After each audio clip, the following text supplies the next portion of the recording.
Bang Zuma, saya nggak setuju. Neraka harus ada penghuninya, enggak, Bang.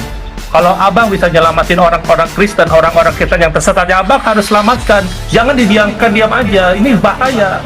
Udah 2000 tahun kita tertipu, harus saatnya dihancurkan doktrin ini gitu, Bang. Salam satu Tuhan.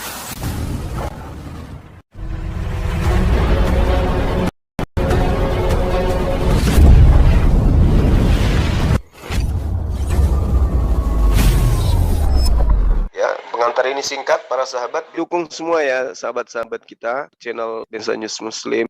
Di like, di subscribe, di share sebanyak mungkin untuk supaya mencegah sahabat-sahabat kita di luar sana tidak terpengaruh terhadap pemurtadan. Semoga Allah memberikan selalu sikap istiqamah. Salam satu Tuhan, Allahu Akbar. Tapi di ayat Al-Quran, saudara Harun, saudara itu adalah ring pertama, Bang Zuma, bukan keturunan. Kalau keturunan itu bisa. Saudara Harun, Bang Zuma. Saudara Harun punya saudara. adik. Adik itu Harun itu Miriam. Itu rentang waktunya berapa ribu tahun. Memang gitu. Kebetulan aja Harun punya adik namanya Miriam. Dan Anda harus tahu kalau dalam bahasa Aramaik Maria itu dipanggil apa? Gak tahu. Miriam? Miriam juga. Miriam juga. Oke. Bukan Maria. Itu Maria itu bahasa Yunani. Miriam dalam bahasa Aramaik. Oke, saya mau tegasin bahwa saudara Harun tidak melahirkan Yesus kan? Karena selama ini yang bergulir saudara Harun itu yang melahirkan Yesus kan, itu edan banget, jauh banget gitu, rentang waktunya tuh jauh gitu. Iya jauh, betul. Iya, jadi kan ini salah, bukan di Al-Quran mestinya saudara Harun dong, keturunan Harun. Anda pernah mendengarkan nama Bang Yosef? Anda pernah mendengarkan nama Kahar Musakar? Enggak pernah. Enggak pernah. Pernah mendengarkan nama Sultan Hasanuddin? Pernah. Kalau saya ada di Jawa, orang kenal saya saudara Sultan Hasanuddin, itu salah atau tidak? Keturunan Hasanuddin ya mungkin benar. Kita kan nggak tahu.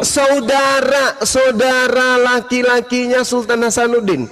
Ketika Bang Zuma masuk ke Pulau Jawa, orang menyambut saya, mari kita sambut saudara laki-laki dari Sultan Hasanuddin. Itu menandakan bahwa saya punya darah dari keturunan Sultan Hasanuddin. Orang kenal.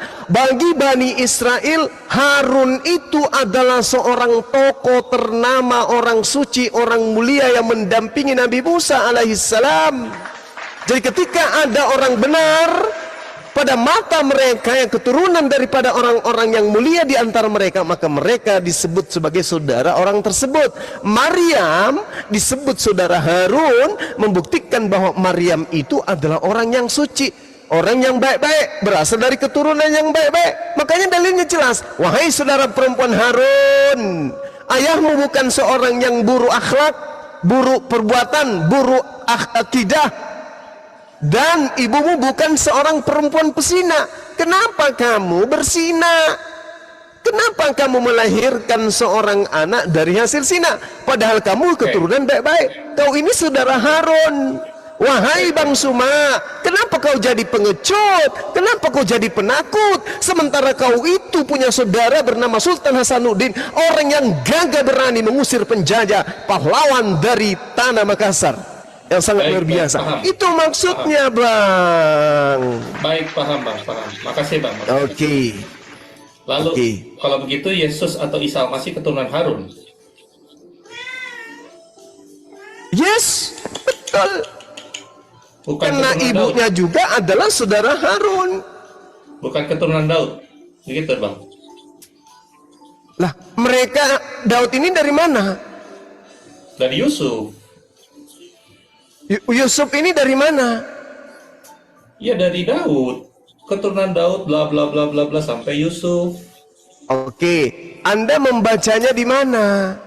Matius 1 sama di Lukas, itu kan silsilah Oke, Isa masih itu ada penelitian di situ. siapa? Itu firman Tuhan, tulisan silsilah dari apa itu? Dukcapil. Ya nggak tahu, dari ilham roh kali. Mari kita lihat kesalahan silsilah ya. Baik, baik. Di Matius, oke, Matius 1 nomor 11. Salah nggak saya ya? Iya, Matius 1 nomor 11. Coba boleh bacakan saya, Bang? Sebentar. 11. Oke. Iya. PB atau apa? Terserah. Biar aja. Yosia mempunyai anak, Yekonya dan saudara-saudaranya pada masa Bani Israel dibuang ke Babel. Terus, Yekonya punya anak Sealtiel setelah pembuangan ke Babel. Sealtiel punya anak Serubabel, ya. Iya. Terus, Oke. Serubabel punya anak Abihud mempunyai anak Eliakim. Eliakim punya anak Azor. Azor punya anak Zadok. Zadok punya anak Akim. Akim punya anak Eliud. Eliud anak Eleazar. Eleazar Matan. Matan Yakub. Yakub Yusuf. Yusuf suami Maryam. Maryam ya itulah lahir Isa sang Al-Masih. Iya. Lalu Bang? Iya. Baik ya. Ada nggak yang salah dari silsilah itu? Salah. Apa yang salah? Hitungannya. Saya udah pernah hitung ini 13. 13. Kenapa? Saya pernah hitung silsilah ini 13. Iya, bukan bukan. itu maksud saya. Bukan itu maksud saya. Oke, gimana Bang? Iya. Jadi kalau kita melihat di dalam Matius 1 nomor 11 ini, mohon maaf ya Bang ya. Di situ dikatakan Yosia memperanakkan Yekonya. Ini benar atau tak salah ini? Salah atau benar? Salah atau benarnya harus ada pembanding. Pembandingnya di Lukas masuk Bang gitu. Pembanding. Bukan. Oh, bukan. Yosia. Saya nggak tahu. Apa yang Anda pahami ketika dituliskan Yosia memperanakkan Yekonya? Ya Yosia punya anak namanya Yekonya. Oke, baik. Lalu? Jadi Yosia punya anak bernama Yekonya. Boleh kita geser sedikit Bang? Kemana? Ke 1 Tawarik 3:16 mungkin? Oke, 1 Tawarik 3. Iya.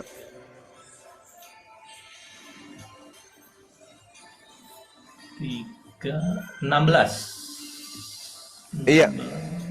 Iya, coba Anda bacakan ke saya. Keturunan Yoyakim ialah Yekonya, anaknya itu, dan anak orang ini ialah Sedekia. Apa yang dikatakan di sana, Bang? Ya, Sedekia. Yekonya Sedekia. Oke, baik. Jadi anak-anak Yosia, anak sulungnya adalah Yohanan, anak keduanya bernama siapa, Bang? Yekonya. Yoyakim. Oh ya, yakin. Anak kedua. Anak ketiga siapa? Dari Matius. Anak ketiga siapa? 1 Tawarik 3:15, Bang. Bentar. Saya lihat yang tadi. Bentar, balik lagi. Iya. 1 Tawarik 3:15. Kan tadi anak-anak Yosia, anak-anak Yohanan, Yoyakin, Sedekia. 2 Sedekia. Anak keempat? Salum. Salum. Kita masuk ke Matius tadi, Matius 1, Bang. Yosia memperanakkan siapa? Balik lagi ya, saya buka lagi.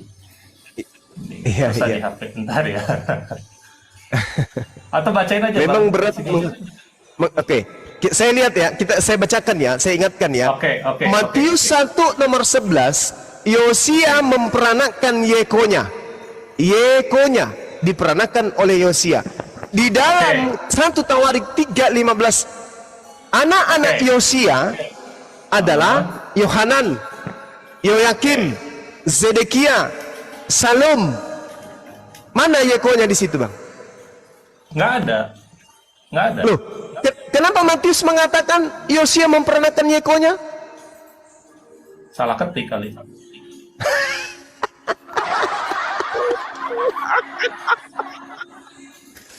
Berat ini. Makanya saya bilang, wa kana kafiru ala rabbihi zahira, dan adalah orang-orang kafir itu penolong setan di dalam menyesatkan orang-orang kafir lainnya. Kita uji ya. Ini data, Bung ya. kita tidak mengada-ngada. Semoga Anda baca Bible yang benar. 1 Tawarik 3 nomor 15, anak-anak Yosia, yang pertama yang sulung Yohanan, yang kedua adalah Yoyakim, yang ketiga adalah Zekedia, dan yang keempat adalah Zalum. Tidak ada Yekonya di sana.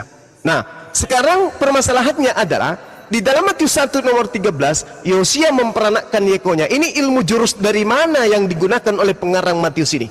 Inilah yang saya katakan, Bang, pengarang-pengarang kitab saudara itu bukan menuliskan berdasarkan firman Tuhan. Muncul pertanyaan saya, Bang Joseph, kenapa pengarang Matius melangkahi Yoyakim? Harusnya Yosia memperanakkan Yoyakim, betul atau tidak? Betul. Betul. Kenapa pengarang Matius tidak menuliskan di silsilah Yesus ini di Matius 11, Matius 1 tidak menuliskan Yoyakim? Kenapa?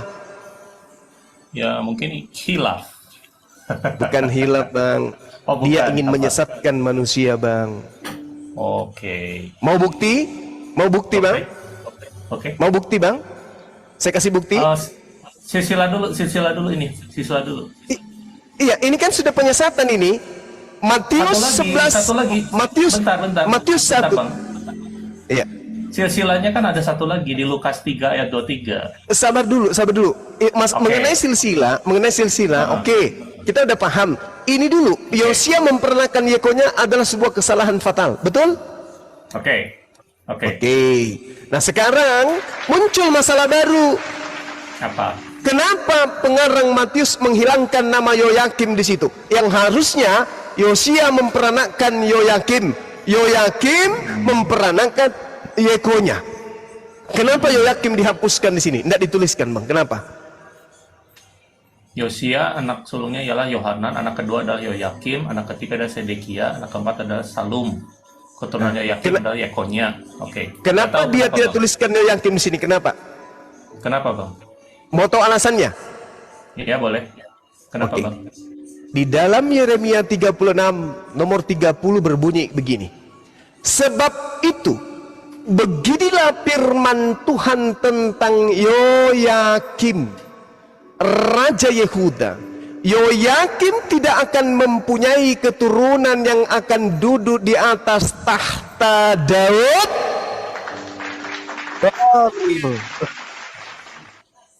Yoyakim Yeremia berapa, Bang? Yeremia berapa? Saya mau lihat. 36 nomor 30. 36 Yes. 30. Oke. Yes. Tidak akan ada lagi keturunan Yoyakim yang akan duduk di atas tahta Daud. Paham sampai sini, Bang? Paham. Kenapa Yoyakim dihapuskan namanya di Matius 1 nomor 11? Karena Yesus adalah keturunan Yakim. Berarti Yesus tidak akan duduk di atas tahta Daud. Masya Allah. Tepuk tangan untuk kita semua. Kita sampai pada pelajaran yang level 2. Kita belum sampai level 3, level 4, level 5, level 6. Kita baru level 2. Menguji kebenaran Bible dan perspektif iman Kristen yang mengatakan Yesus adalah Raja yang duduk di atas tahta Daud. Ternyata Matius, pengarang Matius, kamu menghilangkan identitas Yoyakim di sini sebagai kakeknya Yesus karena kamu ingin menjual Yesus sebagai Raja yang akan duduk di atas tahta Daud. Pantas saja ketika ditanya kapan-kapannya Yesus duduk menjadi Raja di tahta Daud. Yesus ketika datang kerajaan Daud sudah nggak ada. Ternyata memang Tuhan sudah mengutuk Yoyakim. Wahai Yoyakim, beginilah firman Tuhan tentang Yoyakim, Raja Yehuda.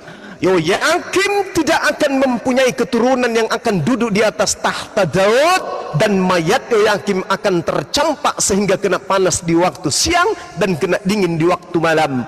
Ternyata nama Yoyakim dihapuskan oleh pengarang Matius karena pengarang Matius adalah orang Farisi, tahu persis bahwa keturunan Yoyakim tidak akan ada lagi yang duduk di atas tahta Daud. Dan ternyata Yesus ini berasal dari keturunan Yoyakim. Alamak, maka Yoyakim harus dihapuskan namanya di dalam silsilah Yesus agar Yesus bisa dijual sebagai anak domba yang duduk di atas tahta Daud. Tepuk tangan untuk kita semua. Jadi gimana ini kalau sudah kayak begini ceritanya? Sejarahnya salah, silsilahnya salah, konsepnya keliru, rajanya raja palsu, ajarannya juga amburadul kayak begini. Solusinya hanya la ilaha illallah Muhammadar Rasulullah. Wa man azlama mimman iftara 'ala Allahil katsiba wa huwa yud'a ilal Islam wallahu la yahdi qaumaz zalimin. Kata Allah, siapakah mereka yang mengada-adakan kebohongan setelah datang ajaran agama Islam kepada mereka? Mereka lah yang selalu mengadakan kebohongan tentang Allah, dan Allah tidak memberi petunjuk kepada orang yang zalim. Kalau saudara tidak menerima petunjuk ini, berarti Anda masuk dalam kategori orang-orang yang zalim. Sangat disayangkan. Saya kira begitu saudara-saudara saya yang ada di sini. Tempat Satu saya lagi sudah boleh Bang petunjuk. Zuma? Boleh. Siap. Saya pengen Silakan. Cuman kopi silsilah saya Yesus. sampai masakonya nggak ada ini. Gimana nih teman-teman? Lanjut. Lagi lah. Siap. Kalau memang silsilah ini saya tahu ini ngaco. Ada di perbandingan di Lukas juga ternyata beda. Dan 13 itu salah sebenarnya, 14 itu salah sebenarnya, 13 saya sudah hitung juga. Jadi mana silsilah Isa Al-Masih yang benar? Silsilah Isa Al-Masih yang benar yang mana? Lalu menunjukkan bahwa Isa Al-Masih atau Yesus Kristus punya istri dan punya anak. Itu aja. Iya.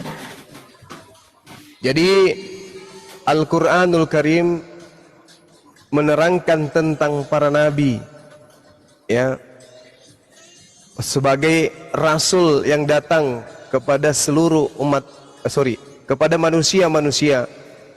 Allah Subhanahu wa taala menerangkan rasul yang kami itu utus, sebagian kami ceritakan, sebagian tidak kami ceritakan, ya. Allah Subhanahu wa taala ketika Anda tanya seperti apa silsilah Nabi Isa alaihissalam, Al-Quran bukan buku biografi. Al-Quran adalah hukum-hukum Tuhan yang didatangkan kemudian oleh Allah untuk menjadi penjelas dan penuntun kepada kehidupan manusia dari sejak Rasulullah Muhammad SAW sampai kepada kiamat itu datang. Allah Subhanahu wa taala menjelaskan di dalam Al-Quranul Karim. Oke, baik. Allah Subhanahu wa taala menjelaskan dalam Al-Quranul Karim, walaqad arsalna rusulan min qablika minhum man qasasna 'alaik wa minhum man lam naqsus 'alaik. Dan sesungguhnya telah kami utus beberapa rasul sebelum kamu. Di antara mereka ada yang kami ceritakan kepadamu, dan di antara mereka ada pula yang tidak kami ceritakan kepadamu. Jadi ketika Al-Quran tidak menceritakan silsilah daripada Nabi Isa alaihissalam, itu terjawab oleh Al-Quran surah Al-Mu'min ayat 78. Seperti itu. Jadi Al-Quran didatangkan bil bayyinati waz zubur wa anzalna ilaika dzikr litubayyana lin-nasi ma nuzila ilaihim wa la'allahum yatafakkarun. Al-Quran kami wahyukan kepadamu wahai Nabi Muhammad agar engkau menjelaskan kepada manusia apa yang harus mereka lakukan di atas muka bumi ini. Jadi yang harus mereka lakukan bukan menghafal silsilah. Nah, dan ini bahaya nanti. Kalau kita ketemu orang Kristen, ditanya juga, silsilah Paulus siapa nama bapaknya? Kakeknya? Buyutnya? Nggak akan pernah ada yang bisa membaca, menemukan itu. Seperti itu, Bang. Silakan. Lalu kalau tidak ada silsilah, di mana kemesiasannya gitu? Kan satu-satunya juru selamat, satu-satunya yang dipercaya hanya menyelamatkan manusia kan dari Al-Masih ini, Bang. Itu yang saya nggak ngerti. Oke, baik.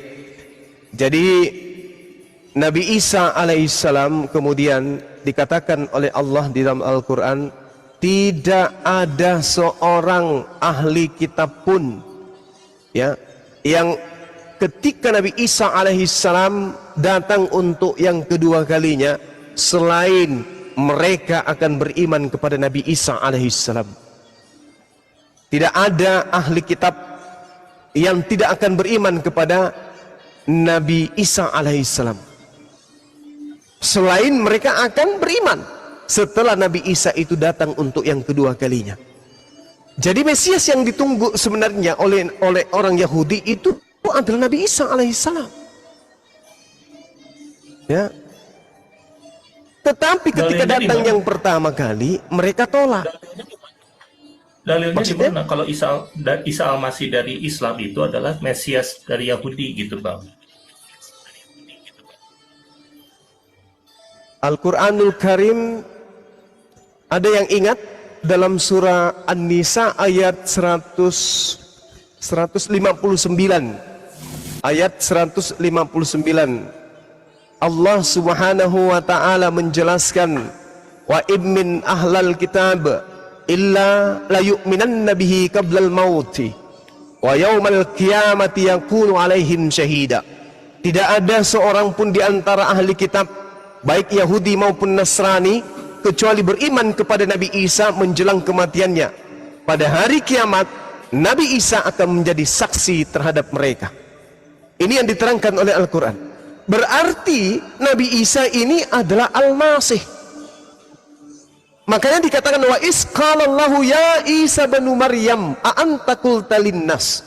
Ini dikatakan, disebutkan oleh Allah sebagai Isa Al-Masih.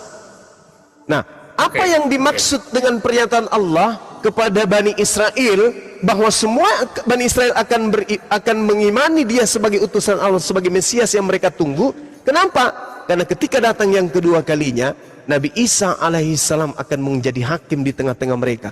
Yohanes 12:48. Mudah-mudahan saya tidak salah ingat. Di situ dikatakan, barang siapa yang menolak aku, dia sudah ada hakimnya, yaitu firman yang aku katakan, yang pernah aku katakan kepada mereka. Firman itulah kelak yang akan menjadi hakimnya di akhir zaman. Nabi Isa alaihissalam ketika datang yang kedua kalinya, kata Allah, wa in min ahlal kitabi illa la yu'minanna bihi qablal mauti. Ketika datang yang kedua kalinya, maka kemudian Isa mengajarkan dirinya hanya sebagai utusan dan mengingatkan kepada Bani Israel tentang perkataan-perkataan Nabi Isa ketika datang untuk pertama kalinya. Apa pembuktiannya? Saya sebagai seorang muslim menasihatkan saudara baca Yohanes 12:48. Apa kata Yesus? Barang siapa yang menolak aku, dia sudah ada hakimnya, yaitu firman yang pernah aku katakan kepada mereka. Firman itulah yang kelak akan menjadi hakimnya di akhir zaman. Ini Al-Quran surah An-Nisa ayat 159 berbicara mengenai akhir zaman. Pada zaman akhir zaman, Bani Israel semuanya akan beriman kepada Nabi Isa. Oh, ternyata benar Islam itu yang telah mengajarkan bahwa yang datang kepada kita ini, yang datang dulu kita tolak, yang dulu kita hampir bunuh, itu adalah Nabi Isa yang umat Islam imani. Datang untuk yang kedua kalinya untuk menghakimi kita yang telah menolak dia, bahwa dia itu adalah yang diselamatkan. Justru yang kita tuhankan yang dibunuh, yang menggantikan dirinya. Ini yang diterangkan oleh Al-Quran dan juga diterangkan oleh Yohanes 12:48. Jelas itu, Bang? Zuma, Nah, Zuma, kalau iya, penghakiman silakan. itu hak Tuhan atau hak manusia, Bang? Hak Tuhan. Berarti yang Hak datang nanti Tuhan. Berarti yang datang itu Tuhan. Bukan. Boleh saya dibantu Yohanes 5 nomor 27? Boleh nggak bantu saya, Bang? Yohanes 5. Iya, bantu saya. 27. Siap. 86,7. Geser sedikit, kopi campur Masako. Silakan. Dan ia telah memberikan kuasa kepadanya untuk menghakimi karena ia adalah anak manusia. Oke? Pertanyaan saudara, yang menghakimi ini Tuhan atau manusia? Jawaban saya, Tuhan. Kok Yesus? Karena dia diberi kuasa untuk menghakimi. Mari kita baca Yohanes 8. Boleh bacakan saya Yohanes 8, Bang? Yohanes 8 ayat nomor Coba nomor 16 atau nomor 15 deh.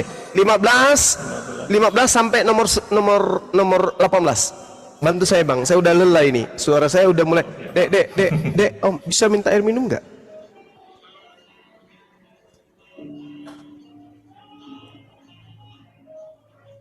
Boleh bacakan, Bang?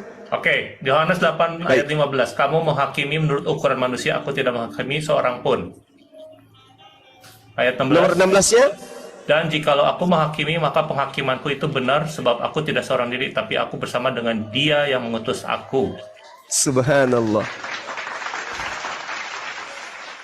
Kata Yesus, kamu menghakimi menurut ukuran manusia. Aku tidak menghakimi satu manusia pun, seorang pun aku tidak hakimi. Dan jikalau aku menghakimi, maka penghakimanku itu benar, sebab aku tidak seorang diri, tetapi aku bersama dengan Dia yang mengutus aku. Jadi yang menghakimi siapa? Tuhan, pencipta langit dan Dari bumi. Yesus tidak kuasa menghakimi Bapa. siapa. Oke ya. Oke, Ada Bang. lagi? Yesus punya anak dan punya istri di mana, Bang? Oke. Al-Quranul Karim menjelaskan. Itu surah apa ya? Arad ayat 23 ya, kalau nggak salah ya. Ar-Ra'd. Teman-teman bantu Ya. saya, Bang. Iya. Ar-Ra'd betul, ya? Bunda. Iya. Data 32. Baik. Makasih Adinda yang baik hati. Al-Quranul Karim menjelaskan kepada kami umat Islam, Jannatu Aden. Itu ya dalilnya ya. Oh, salah ya. Ar-Ra'd ya, Dek? Ayatnya. Iya betul, surahnya Ar-Ra'd. Iya, ayat surah Ar-Ra'd ayat 38 atau 23? 23 tadi Jannatul Adn, saya jadi lupa juga. Oh, 38. Walaqad arsalna rasulam min qablika. Saya sedang menguji hafalan hadis lebes ini abangku ini. Jadi Al-Quranul Karim Arad ayat 38, sahabatku Yosef. Di situ Allah Subhanahu wa taala menerangkan dengan sangat jelas kepada kami umat Islam, walaqad arsalna rusulan min qablik wa ja'alna lahum azwajan wa zurriyyah wa ma kana li rasul ay ya'tiya bi ayatin illa bi iznillah likulli ajalin kitab. Dan sungguh kami telah mengutus beberapa rasul sebelum engkau, wahai Nabi Muhammad. Dan kami berikan kepada mereka istri-istri dan keturunan. Nih, jelas. Tapi kan nggak ada namanya, Bang Zuma. Iya, kami telah mengutus beberapa rasul sebelum engkau. Rasul itu salah satunya adalah Nabi Isa alaihissalam. Dan kami berikan kepada mereka istri-istri dan keturunan. Istrinya siapa? Oke, Bang. Namanya siapa? Gitu. Lagi-lagi Al-Quran bukan buku biografi yang menceritakan orang per orang. Jangankan istrinya Nabi Isa, ibu dan ayah baginda Rasulullah Muhammad SAW aja tidak diceritakan dalam Quran. Kenapa? Karena itu tidak berkaitan dengan hukum terhadap ajaran agama Islam. Nah, sekarang mari kita lihat kitab saudara. Yesus memiliki orang yang dikasihi dan disayangi yang bersandar di dadanya. Ya, katanya Yohanes. Apa mungkin laki-laki bersandar, laki-laki dewasa bersandar di dada seorang laki-laki di depan umum? Ya, nggak tahu ya. Kalau zaman sekarang mungkin dibilang aneh. Inilah mungkin yang menyebabkan kemudian orang Amerika membuat Bible khusus untuk gay. Begitu. Karena mereka berpikir jangankan kita, wong Tuhan kita aja sama Yohanes sandar-sandaran kok. Mungkin. Saya nggak nuduh loh. Saya nggak nuduh. Oke. Ya, Bang, nggak apa-apa. Iya. Jadi kalau misalkan Yohanes bukan. Alhamdulillah. Akhirnya ada. Ada kata-kata murid yang dikasihinya. Itu pernah dengar nggak, Bang Zuma? Iya. Iya, murid Pernah. yang dikasihinya. Lalu? Murid dikasihi. Belum lagi kalau kita melihat ini Bang, melihat Lukas ya, cerita Lukas. Bagaimana kemudian Yesus menceritakan kalau Yesus itu menikah dan ceritanya justru ada di Bible kan gitu ya. Iya. Tapi itu adalah tafsiran. Namun Yesus pernah dipanggil Rabi. Sedangkan orang-orang Yahudi dipanggil Rabi, ya. Tadi saya sudah tunjukkan di Yohanes, dia dipanggil Rabi. Iya, Betul. iya. Berarti dia sudah punya istri. Nah, kalau dia tidak punya istri, nggak Bang, bisa dong. pertanyaannya. Nggak Oke, bisa dong. kalau begitu, iya baik, baik, baik, Bang asumsi Yosef, itu namanya, baik. Bang. Kal- Oke, gimana, Bang? Oke, Gimana, Bang baik. Samsul? Oke. Nah, oke. Kalau misalnya Yesus tidak menikah, Iya. Yesus melampiaskan spermanya itu dengan cara apa, Bang? Mimpi basah, onani, atau nikah? Atau dia jadi odol di dalam, jadi keju, ngeras? Ini penting, Bang. Kan Yesus manusia 100%. Benar nggak? Oke. Anda beriman Benar. tadi kan Yesus 100% manusia, Benar. benar. Sebagai manusia Benar. dia makan, betul? Betul. Saya setuju. Lapar. Ketika dia makan, maka saripati yang masuk ke dalam tubuhnya menjadi suplai utama terhadap perkembangan tulangnya, betul? Oke, betul. Betul. Makanya Yesus tidak seperti pohon bonsai. Dia membesar, lengannya membesar, kakinya memanjang, ototnya sampai dia bercambang, berbulu, gondrong, dadanya berbulu. Terus nonotnya pensiun dari sejak lahir, tidak kerja. Nonotnya itu kita tidak tahu. Di Alkitab tidak pernah katakan nonotnya itu mengeluarkan Ya, sperma atau tidak. Maka tidak, makanya Karena gini, itulah Bang. tadi Karena gini, kenapa. Bang. Iya. Karena Iya. gini, Bang, karena kan dia dari Iya. Roh Kudus. Roh Kudus itu maha suci. Dia menjadi manusia, namanya Yesus. Oke. Soal Kalau nonotnya bisa seorang mengeluarkan sperma atau tidak, kita nggak tahu, Bang. Apakah dia kalau seorang mengeluarkan laki-laki sperma, dengan masturbasi. seorang wanita, sabar, Bang. Kalau seorang Oke. laki-laki dan seorang wanita menikah lalu mereka bersetubuh, itu suci atau tidak suci, Bang? Ya, kalau di dalam pemberkatan suci, kalau di luar pemberkatan haram. Nah, suci berarti. Nah, sekarang permasalahannya, kalau Yesus itu 100% manusia, saripati yang masuk ke tubuhnya menjadi sumber utama tenaga. Dia bisa Oke. berkembang fisiknya, Oke. dia menjadi gagah. Tentu sebagian menjadi sperma. Nah, spermanya ini Oke. dilampiaskan dengan cara apa, Bang? 501 Oke. kah? Mimpi basah Bukan. atau menikah? Jadi Tidak ditulis secara spesifik ditulis. apakah Yesus Oke. masturbasi, Bagus. apakah Yesus Oke. mimpi basah, apakah Yesus Ya, menikah, oke. gitu, untuk melampiaskan Oke. hasrat seksualnya. lalu gitu, Bang. kalau itu, oke, baik, saudaraku. Kalau itu yang Tapi- menjadi alasan, Tapi kalau itu yang menjadi alasan, apa alasan bapak-bapak gereja pada awal mula menolak kitab-kitab yang menceritakan Yesus menikah? Apa alasannya? Lalu mengatakan tolong kitab-kitab itu bisa sebagai tolong- kitab palsu, Iya, bisa tolong apokrifa dan buktikan seterusnya. penulisnya siapa, dan itu kitab-kitab itu adalah sahih dan valid, bukan hadis-hadis palsu yang menyatakan Yesus Oke. menikah punya anak. Begitu, Bang. Oke, baik. Kalau Anda membaca, tapi tadi saya sudah ngajarin ya, Bang ya. Sorry, bukan ngajarin.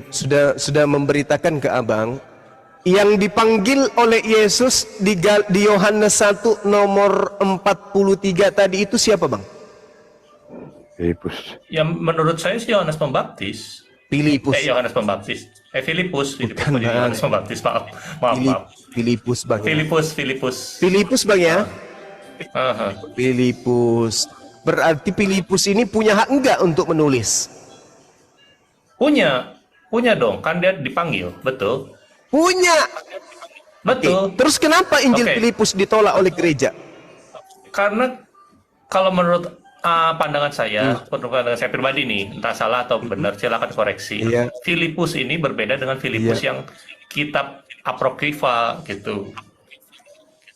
Alasannya? Ya tidak bisa dibuktikan secara ilmiah bahwa kitab Filipus ini adalah si Filipus yang dipanggil dalam Yohanes 1 ini gitu. Oke.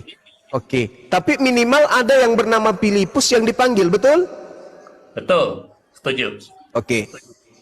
Filipus 49, hikmat yang disebutkan mandul adalah ibu dari semua malaikat. Kekasih sang penyelamat adalah Maria Magdalena. Sang penyelamat mengasihinya lebih dari ia mengasihi semua murid lainnya. Dan ia seringkali mencium pada mulutnya.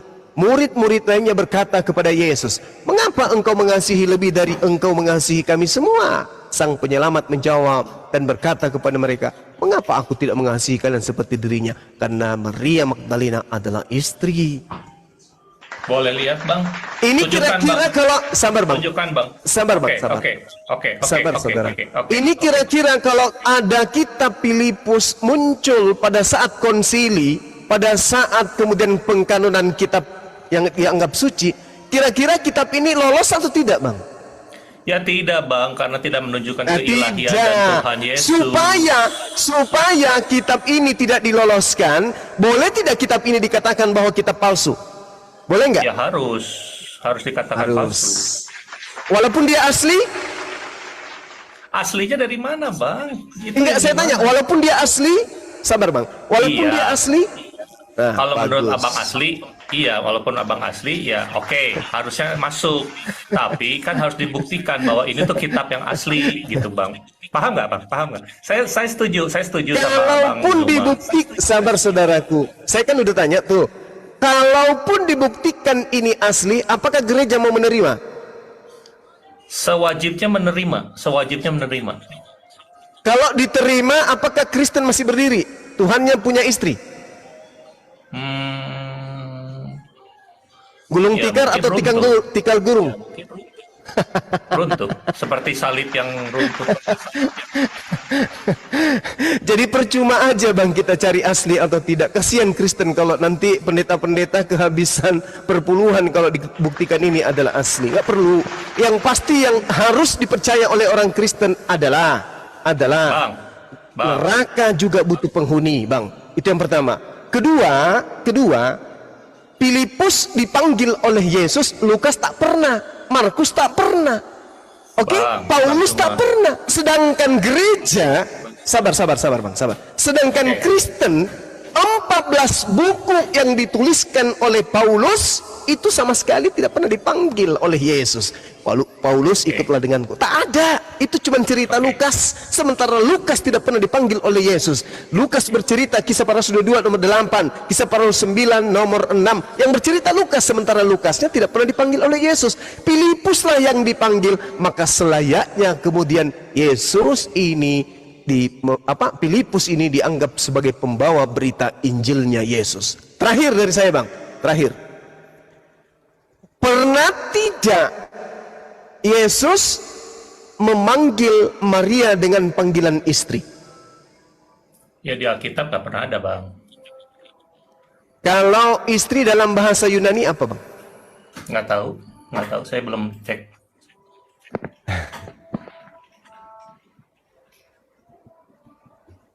Yesus Saya selalu juga nggak tahu. memanggil Nggak tahu. Maria dengan panggilan apa bang? Ya Maria di Alkitab mana bang? Di kitab mana bang? Saya cek di Sabda. Di Yohanes, lupa saya. Ada yang ingat tak? Adik-adik saya di sini Yohanes, oke. dengan Berapa? panggilan Gune. Gune. Ada yang ingat tidak? Asli mendadak lupa Teman-teman. semua. Bang Andi, ayo kores. Apa? Bangun dong kami. Maria. Iya. Siap Guru Naga Saria. Tunggu 1 Sambil menit. nyari bang, sambil nyari. Iya, Sambil assalamualaikum pada Bang Kores. Waalaikumsalam. nyari. Oke, sambil. Pak Haji. Halo. Enggak, Mantap apa nih. Rum. siapa? Apa yang dicari? Allahu Akbar. Yesus memanggil Gune. Lupa saya bang. Dari tadi soalnya. Sambil nunggu bang, sambil pada nunggu. Oke, saya tunggu. Yohanes Ini saya mau 20 kali ya? nambahkan bahwa Apa 21? Bang Zuma bilang neraka utuh. Lukas 2:21. Nah tuh, sudah ada tuh. Oke. Coba. Itu pernikahan Kana ya. Iya, pernikahan di Kana. Kekurangan Lukas berapa anggur. bang? Bang, Lukas Bang, 2:21. Lukas berapa? Tentang 22, sunat 21. itu bang. Tapi lihat tangan orang yang menyerahkan aku ada bersama-sama dengan aku di meja ini. Tentang Lukas. Lukas 22, 21.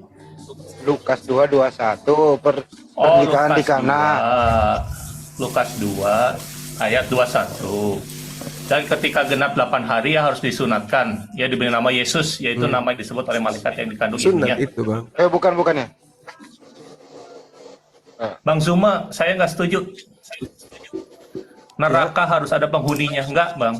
Kalau abang bisa nyelamatin orang-orang Kristen yang tersesat, ya abang harus selamatkan. Jangan dibiarkan diam aja. Ini bahaya. Udah 2000 tahun kita tertipu, harus saja dihancurkan doktrin ini gitu, Bang. Maaf saya agak keras. Saya setuju, saudaraku. Makanya kami siang malam itu tampil di sini. Ya harus disampaikan, Yohanes 2 nomor 4, gitu. Bang Handi. Ya, ini kita sedang suarakan bahwa Yesus memanggil Maria itu dengan panggilan istri, Bang. Oke. Ya. Yohanes 2 ayat Ya, Nomor 4 coba. Nomor 4. itu kata ibu di situ bohong tuh. Kata Yesus kepadanya, mau apakah engkau daripadaku, ibu? Berarti di situ perempuan sebenarnya diganti. Maksudnya ibunya, istrinya? Apa yang ada harusnya di situ? Gimana maksudnya ini nggak ngerti saya. Original teksnya itu bukan begitu. Cobalah ditampilkan di layar, coba. Kita lihat sama-sama. Coba teman-teman bantu saya. Oke, meluncur.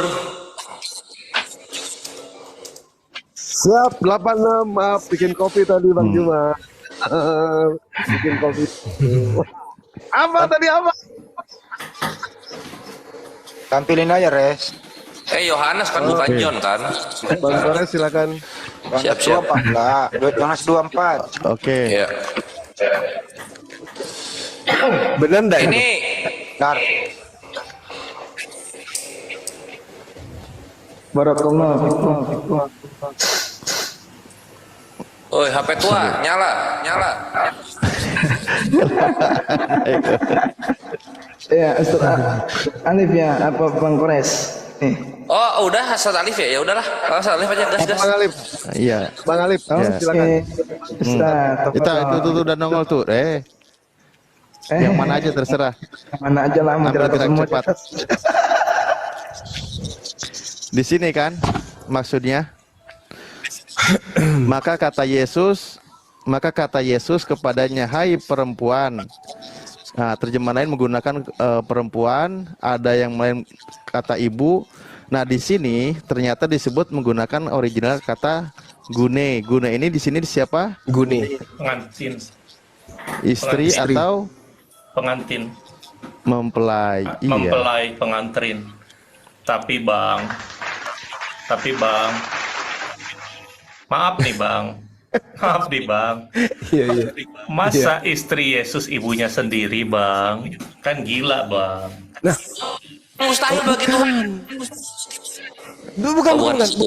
Bukan begitu. Ini kan ayatnya Yesus berkata kepada ibunya, Saudaraku, ibunya saatku belum saudara. tiba. Masa istrinya ini disebut ibunya, kan gila. Saudara Joseph, dengarkan saya. Ketika original teks kitab saudara memanggil Maria, itu tidak ada Maria ibunya dan Maria Magdalena yang nggak ada. Semuanya menggunakan kata gune. Jadi yang membuat dia menjadi istri dan membuat dia menjadi ibu kandungnya atau wanita lain, itu adalah konteks. Contoh misalnya di dalam Yohanes 20 nomor 13. Kata malaikat-malaikat itu kepadanya, "Ibu, mengapa engkau menangis?" Jawab Maria kepada mereka, "Tuhanku telah diambil orang dan aku tidak tahu di mana ia diletakkan, di mana mayatnya diletakkan."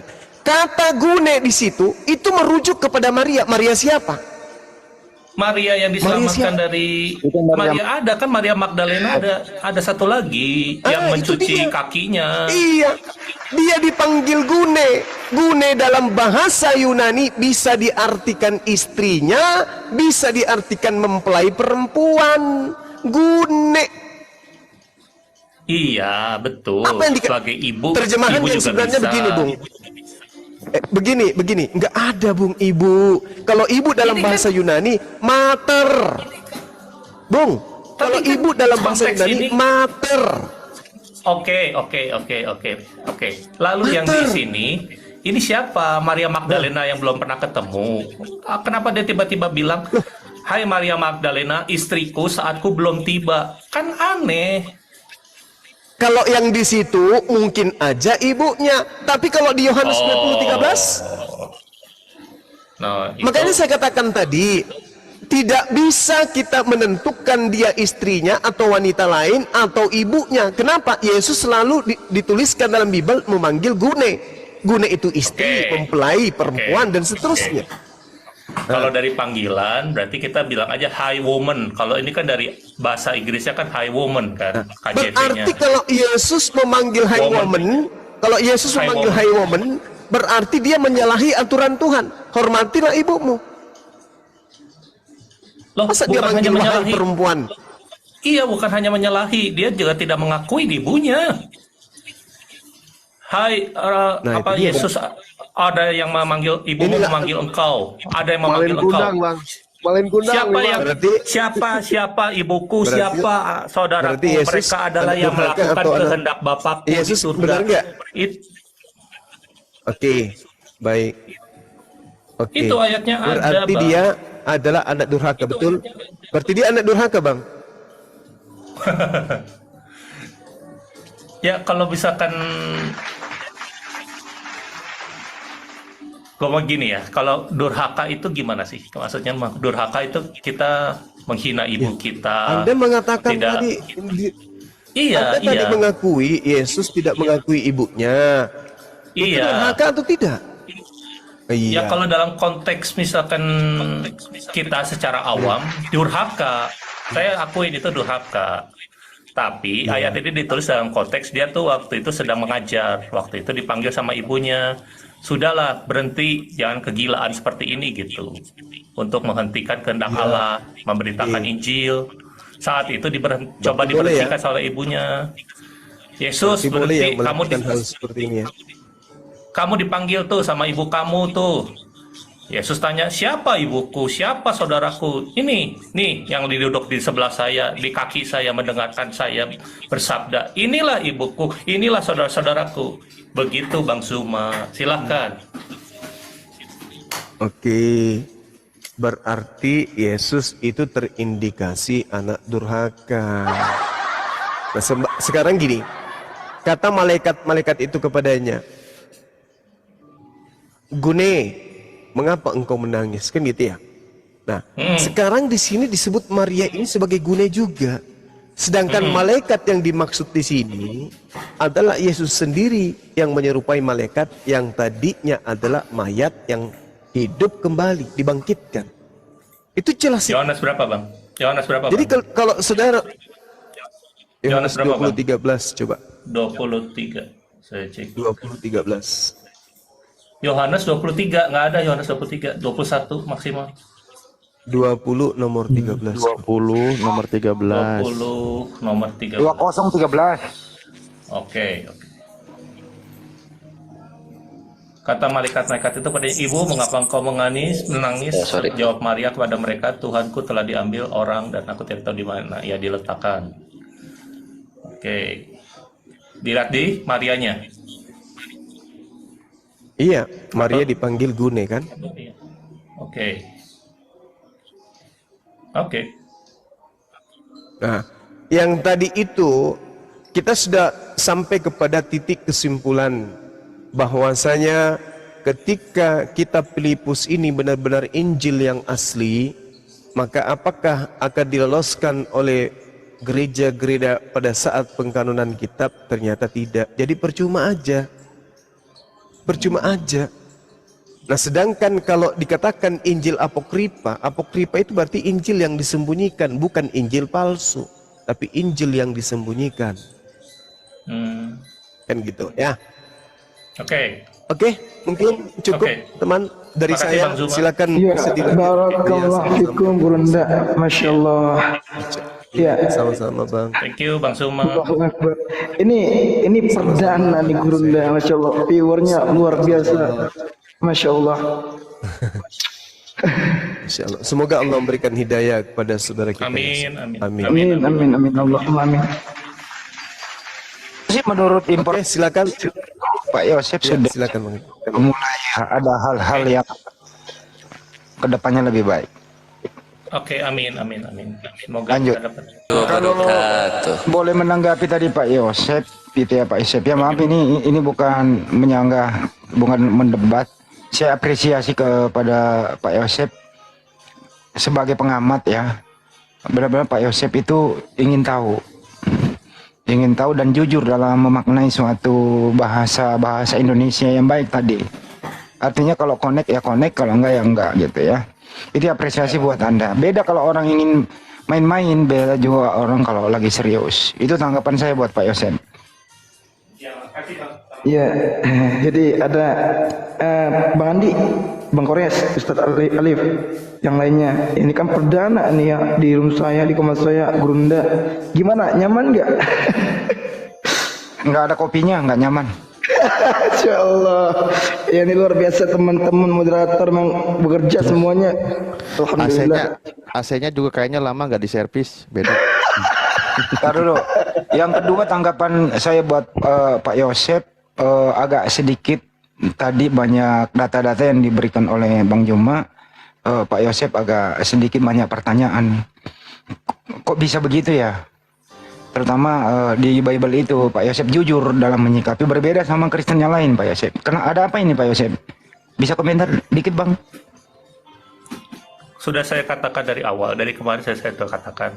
Saya 12 tahun, saya percaya Kristen, Yesus sebagai Tuhan Juru Selamat satu-satunya. Sampai kemarin ada pria cantik mengatakan Isa Al-Masih berbeda dengan Yesus. Di situ saya kaget, dan saya tahu ada gereja Isa Al-Masih. Nggak mungkin Isa Al-Masih berbeda dengan Yesus. Karena dari awal kita tahu, dan saya buka di Alkitab Sabda, semuanya kata Isa Al-Masih, Isa Al-Masih. Nggak mungkin ini orang yang berbeda, pasti ini orangnya sama. Gitu. Dan saya cari. Makin ke dalam saya lihat banyak perubahan. Kitab-kitab TB dirubah dari Sheila-Ber, dari TL, kata Tuhan, dari Tuhan jadi Tuhan, kata babi jadi babi hutan, kata Maryam jadi Maria. Perubahan-perubahan itu yang tidak bisa saya pungkiri. Ini terjadi. Dan saya mencari tahu kenapa. Begitu Bang. Masya Allah Pak Yosep. Dan saya ikutin banyak sekali dari Kainama, dari Donditan, podcast dari siapa lagi ya? Ya pokoknya yang dari mualaf Ustadz Felix Xiao, saya lihat semuanya itu ya. Ini emang ada keganjilan bahwa doktrin ini itu apa gitu. Menjadikan Yesus Tuhan, harus satu-satunya juru selamat ini itu apa gitu. Saya pengen tahu. Oke Pak Yosef. Karena kan ini agama warisan Pak. Kita didoktrin dari kecil, kamu terima mentah-mentah, ini Yesus Tuhan, kamu Yesus Tuhan. Alkitab jatuh aja merasa berdosa gitu. Itu kan suatu doktrin yang ngaco, istilahnya saya bilang ngaco terus terang aja gitu. Jadi yang saya mau cari adalah kebenaran gitu. Dan satu lagi, saya juga belajar Buddhis. Di Buddhis itu ada satu ajaran yang berbeda dengan Samawi ini gitu. Satu ajaran yang sangat-sangat berbeda, bertolak belakang lah. Tapi ajaran kastisnya lebih besar. Tidak ada perang, tidak ada pertumpahan darah, tidak ada negatif-negatif yang sentimen seperti teroris, yang dari Islam. Di Buddha itu semuanya tidak ada Bang. Saya ngelihat di Buddha itu sangat damai. Jadi sekarang saya itu lagi di persimpangan. Saya ingin masuk ke Buddha atau masuk ke Islam. Begitu Bang. Oke. Kalau saya bisa menunjukkan peperangan di Buddhis gimana? Di Buddhis ada perpecahan namanya Theravada. Tapi jangan bahas itulah. Saya nggak enak soalnya saya nggak enak. Soalnya orang Buddhisnya nggak ada di sini. Ya. Kami nggak enak bahas itu. Ya. Jadi saya bisa menampilkan data-datanya, data-datanya. Ya. Jadi di Japri aja. Jepri kali Jepri. Iya. Nama saya Jepri. Ntar dulu Pak. Iya, Jeffrey. Jadi begini Pak Yosef. Pak Yosef izin. Seseorang yang selama ini terdoktrin dari kecil, terus kemudian mulai terbuka akal dan kritis ya, apa yang selama ini kritis terhadap selama ini doktrinnya itu suatu langkah maju. Ini dulu yang perlu dibuka. Doktrin dihilangkan, terus bertanya, lo kok kenapa bisa begini gitu loh. Caranya adalah ya benar, Pak Yosef udah nggak salah langkah membandingkan antara LAI, ILT dan Slaber itu gitu. Terus kemudian mulai mencari berdiskusi sharing di luar agama Anda kan gitu. menemukan Ya. sosok Bang Juma, Bang Dewa, Ustadz Alif. Ya saling sharing. Kita di sini kan nggak ada pemaksaan kan gitu. Ya, contoh tadi antara Yesus dan Nabi Isa alaihissalam atau Yesua Al-Masih atau Isa Al-Masih itu yang mana sih sebenarnya bahasa serumpun? Dan tidak ada manusia di muka bumi ini bisa membuktikan kalau ada dua perempuan di zaman itu melahirkan tanpa seorang ayah biologis, cuma satu. Namanya Maria. Kalau di Al-Quran itu Maryam. Nah, anaknya namanya Yesua Al-Masih Isa, kalau di Al-Quran Isa. Nah, yang problem ini kenapa menjadi Yesus Kristus? Nah, ini kan sudah dipikirkan matang-matang oleh Pak Yosep nih. Ya kalau kami sih memang dari dulu nggak pernah bilang berbeda antara Yesua Al-Masih dengan Nabi Isa. Isa dan Isa nggak pernah bilang berbeda. Yang berbeda itu Yesus. Karena dia Yunani gitu loh. Nah, kalau dibawa sebagai akal sehat, ya tentu sosok yang berbeda, kisahnya saja, sosok yang sama, kisahnya di Bible dengan Al-Quran yang berbeda. Mari kita pikirkan akal sehat. Secara akal sehatnya ada lagi nih Pak Yosef. Di dalam Bible itu, kasihan loh itu kisahnya Pak.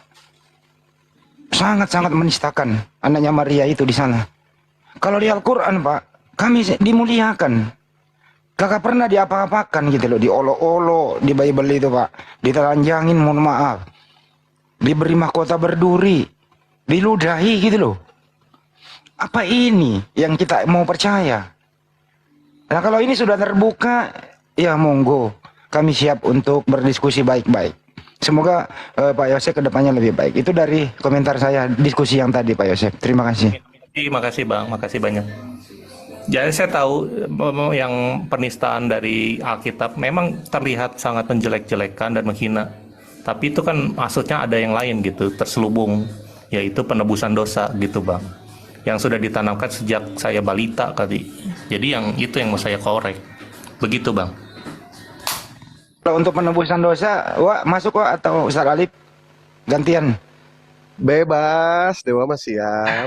Penebusan dosa seperti apa maksudnya. Tapi sebelum masuk ke situ, boleh nggak Dewa ngasih PR satu aja? Pak Yosef. Iya Bang, gimana Bang? Nanti Pak Yosef tanyakan ke pendeta ya, PR-nya dari Dewa. Pak Yosef tadi kan sudah mengakui kalau Lukas itu bukanlah murid Yesus. Lukas tidak sejalan dengan Yesus, apalagi dengan Bunda Maria. Betul ya? Betul. Baik. Sekarang Pak Yosef buka Lukas 1 nomor 29. Lukas 1, 29. Ya, 29.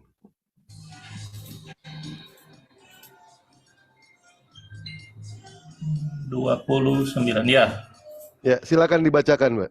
Maria terkejut mendengar perkataan itu lalu bertanya dalam hatinya, apakah arti salam itu? Baik, siap. Di dalam Lukas 1:29, Maria terkejut mendengar perkataan itu lalu ia bertanya dalam hatinya, apakah arti salam itu? Pertanyaan saya, Lukas tahu dari mana? Ketika Bunda Maria berkata di dalam hatinya. Silakan ya. Tanyakan ke pendeta gitu ya. Tahu dari mana gitu ya. Maksudnya Lukas mendapat berita bahwa Maria terkejut akan salam itu gitu. Lukas kan di sini Maria terkejut mendengar perkataan itu dari malaikat ya. Dan dia berkata di dalam hatinya, apakah arti salam itu? Berkata dalam hati nih, Bunda Maria. Nah, pertanyaan saya, Lukas ini tahu dari mana? Ketika yang namanya Bunda Maria berkata dalam hati. Tahu dari mana dia? Oh, jadi Maria berkata dalam hatinya dari mana dia tahu gitu ya. Okay. Nah, itu ya. Sedangkan Lukas hidupnya tidak sejaman dengan Bunda Maria, bahkan tidak sejaman dengan Yesus. Tahu dari mana Bunda Maria berkata dalam hati? Apa arti salam ini? Nah, itu ya. Tanyakan ke pendeta ya. Kalau ada jawabannya, saya siap besok habis maghrib kawin lagi. Beneran saya. Kalau ada jawabannya ya. Kok gitu? Coba jawab boleh? Saya coba jawab. Iya, iya. Ilham Roh Kudus. Ilham dari Roh Kudus. Sekarang baca Lukas 1 dan 2. Baca. Lukas 1 dan 2.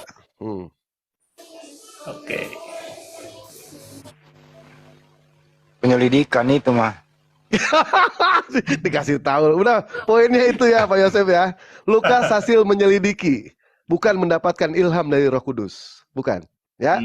Di dalam Lukas 1, Lukas 2 sampai Lukas 3, karena itu setelah aku menyelidiki, ya, menyelidiki segala peristiwa itu dengan sesama dari asal mulanya, aku mengambil keputusan untuk membukukannya. Ini hasil penyelidikan. Ini membukukan atau mendongengkan? Lebih tepatnya mendongengkan kali ya. Salah ketik kali ya. Stop, Pak. Jangan. Nggak boleh, Pak. Mantap. Nggak boleh Pak menista kita kalau kita bengkok-bengkok. Kenapa adanya tertulis Pak? Gitu. Ya. Di situ membukukan, ya sudah. Kalau ente menganggap itu mendongengkan, ya terserah gitu. Terserah. Yang jelas ya pertanyaannya itu, tidak mungkin yang namanya hasil penyelidikan bisa mengetahui Bunda Maria berkata dalam hati. Itu tidak mungkin. Ya. Thank you.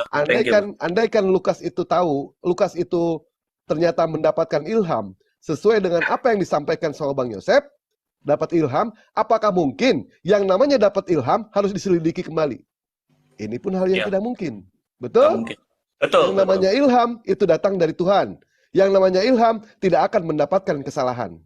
Tetapi ternyata kalau misalkan beranggapan itu dapat dari ilham, kenapa harus diselidiki lagi? Seolah-olah tidak percaya. Betul ya? Betul. Nah, baik. Dan Yang sering dijadikan Pak Yosef doktrin mulai dari anak kecil sampai kakek-kakek itu para pendeta, mohon maaf ya. Yang sering nih Yohanes 13:13 sama Yohanes 14:6. Itu yang sering jadikan doktrin. Hampir 90% kalau kita tanya Kristen, kenapa kau tuhankan Yesus? Datanya mana? Selalu datanya ke Yohanes 13:13, Yohanes 14:6, Yohanes 1 nomor 1. Tapi yang sering ini 13:13 Pak. Padahal di sana itu Yohanes 13:13 dari awal terjemahan masih jujur. Nanti di tahun-tahun 70-an itu baru berubah menjadi Tuhan. Tadinya Tuhan. Yang jadi pertanyaan, saya tahu perubahan ini saya sudah selidikin. Banyak perubahan ini dari junjungan menjadi Tuhan, Tuhan pakai H.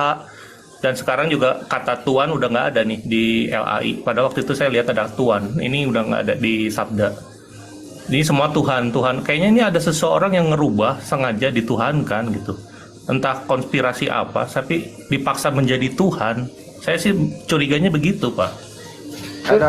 Ada ketidakjujuran dalam terjemahan ya Pak ya?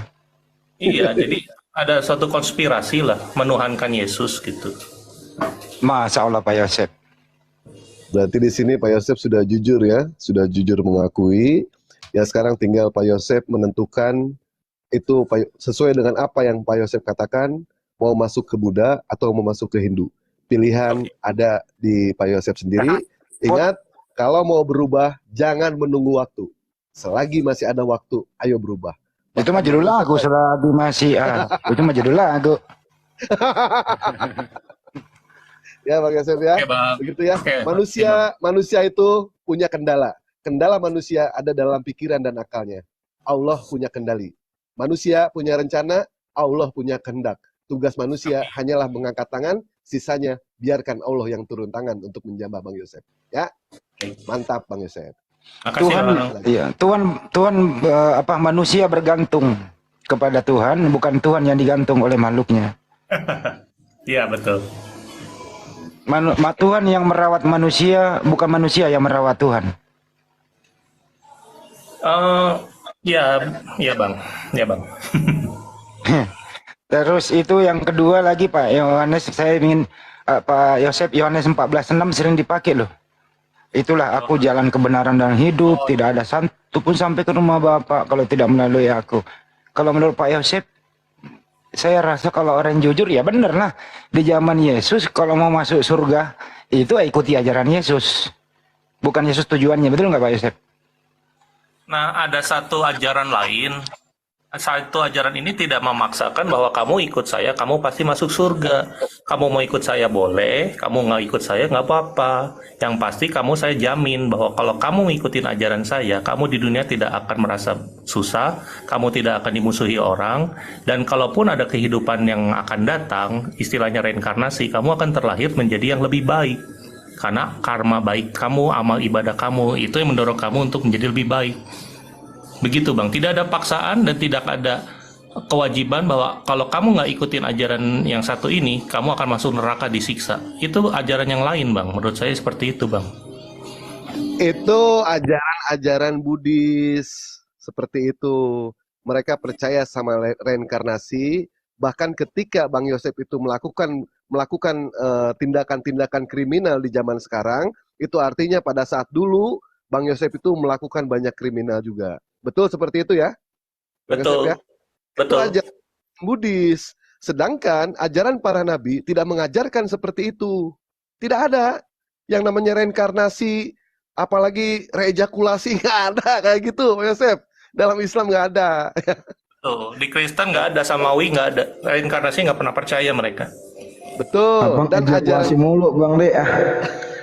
Kacau. Dan ajaran Samawi itu, Allah itu hanya menurunkan satu agama, Bang Yosef. Hanya menurunkan satu agama. Makanya Islam bukanlah agama yang paling benar, tetapi Islam adalah agama benar. Yang lain Kalau salah. misalkan kalau misalkan Islam itu agama paling benar, Allah menurunkan Yang lain ada banyak yang agama. benar. Ada yang benar, Bukan begitu, Pak Yosef. Pengertiannya bukan seperti itu. Islam itu bukan agama paling benar, tetapi Islam adalah agama benar.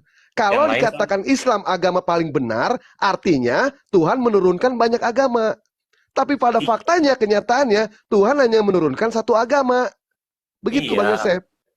Kalau selain benar salah kan? Kalau Islam satu yang benar, sisanya salah. Betul kan? Yang lain Yang bukan agama. Yang lain itu bukan agama. Bukan. Bang Yosef ini gimana? Lalu gimana di Agama-agamaan. Indonesia ada 6 agama salah semua selain Islam? Kan enggak. Baik, Bang Yosef, saya jelaskan ya. Beberapa dari orang-orang Kristen mengatakan Kristen itu sejatinya bukanlah agama. Kristen itu hanyalah sebuah organisasi atau sebuah satu organisasi yang dimana organisasi itu seperti bola pingpong yang akhirnya menjadi bola salju yang makin membesar dan akhirnya menjadilah yang namanya agama. Begitu ya, Bang Yosef ya. Allah Subhanahu wa Ta'ala, Tuhan itu satu.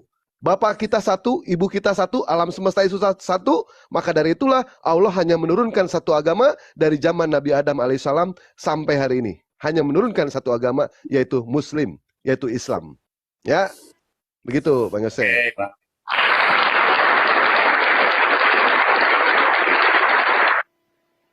Enam Nah, agama, 5 salah, 1 benar, hanya Islam. Betul, Bang? Iya. Iya, seperti itu. Di dalam kepercayaan Islam seperti itu. Oke. Karena Allah hanya menurunkan satu agama. Apakah agama Yahudi itu adalah agama dari langit? Kami mengakui agama Yahudi adalah agama langit. Agama Yahudi itu mentauhidkan Allah. Ya, tidak ada agama Yahudi itu Muslim. Karena mereka mentuhankan hanya satu Tuhan saja. Tidak pernah menuhankan 2 Tuhan, apalagi 3 Tuhan. Tidak ada. Nah, tapi sayangnya, agama Yahudi itu hanyalah diperuntukkan untuk Bani Yakob. Untuk keturunan orang-orang Yahudi, Yudaism, Bani Israel. Apakah Yesus membawa agama? Yesus membawa agama. Yesus juga membawa agama. Apa agama yang dibawa oleh Yesus? Agama yang dibawa oleh Yesus itu adalah Nasrani. Nasrani berasal dari kata Nazaret. Nazaret itu artinya nama tempat. Hanyalah diperuntukkan untuk orang-orang Nazaret, hanyalah diperuntukkan untuk Bani Israel, bukan untuk seluruh umat manusia. Bukan. Nah, apakah mereka Muslim? Mereka Muslim. Mereka Muslim. Mereka mentauhidkan Allah Subhanahu wa Ta'ala. Mereka taat sama perintah-perintah Allah. Begitu, itulah yang dimaksud dengan Muslim. Berserah diri, taat kepada perintah Allah. Itu Muslim. Ya, tidak ada sama sekali agama Nasrani menuhankan Yesus, menuhankan Nabi Isa. Tidak ada. Nah sekarang, apakah Yesus bawa agama? Ya silakan dicek. Ada nggak ayatnya? Ada ayatnya. Di dalam Matius 5 nomor 20. Maka aku berkata kepadamu, jika hidup keagamaanmu tidak lebih benar daripada kehidupan ahli-ahli Taurat dan orang-orang Farisi, sesungguhnya kamu tidak akan masuk ke dalam kerajaan surga. Artinya, Yesus mau agama. Agama apa? Nasrani. Nasoroh. Begitu, Pak Yosef. Jadi selain Islam, selain Islam, Yahudi, semuanya masuk neraka. Tidak ada yang selamat. Inna dina indallahi Islam. Selain Islam, apakah Yudaism atau agama lain yang lain itu masuk neraka? Kalau di dalam Islam kami tegas, ya. Walaupun mereka mengakui akan kenabian Nabi Musa alaihissalam, walaupun orang-orang Nasrani di zaman sekarang ya, di zaman sekarang mereka mengakui akan kedatangan Nabi Isa alaihissalam, tetapi tidak mengakui kedatangan Rasulullah SAW, auto neraka. Boleh tanya Bang? Ya, Boleh tanya silakan. Bang? Silakan. Kejadian 6. Ayat itu apa Bang? Kejadian 6 ayat 6. Bagaimana bunyinya itu? Kejadian 6. Tuhan menyesal? Ya, anak-anak Allah ini siapa? Tuhan menyesal? Enggak, kejadian 6 bunyinya gimana? Tuhan menyesal kan? Bentar. Kejadian 6. Pak Alif, kejadian 6 ayat 6? Iya, benar-benar. Maka menyesal Menyesal Tuhan. Tuhan, oh ia telah menjadikan manusia di bumi dan hal itu memilukan hatinya. Semuanya masuk neraka, Bang. Nah, ini yang namanya Tuhan menyesal ini sifat makhluk. Kami tidak percaya dengan Tuhan seperti itu. Masa ada Tuhan menyesal? Yang namanya menyesal itu sifat makhluk. Artinya ketika Tuhan menyesali perbuatannya, Tuhan itu tidak maha tahu. Apa umat muslim percaya? Kami nggak percaya. Tetapi sebagai Pak Yosef, sebagai yang beriman kepada Bible, Pak Yosef harus percaya dengan ayat itu. Kalau kami nggak percaya, rancu itu ayatnya. Betul? Lalu ini ayat palsu. Kan saya tadi udah bilang, ayat aslinya kemana? Wahyu 10 nomor 10. Iya, Dimakan itu sama Yohanes. Itu Injil asli itu. Tapi emang benar Bang De, saya kan mencari ya kan, penulisnya juga ke 3 gospel itu gak jelas. Betul. Ya, dibuat mereka Matius, Lukas dan satu lagi itu Lukas, Matius sama Markus. Nah itu iya, itu penulisnya bukan mereka Bang, tapi disahkan oleh bapak-bapak gereja bahwasanya mereka penulisnya. Tapi kan tidak satu pun ada di nas Bible Anda kan gitu. Bang, kalau tidak pernah menyesal, tidak pernah marah, dan segala sifat-sifat manusiawi itu, Allahnya seperti apa di Islam? Laisa kamisli sayun. Allah itu berbeda dengan makhluknya, berbeda dengan ciptaannya. Itu di dalam Islam seperti itu. Kalau Bapak Abang mengatakan seperti apa, kami tidak tahu.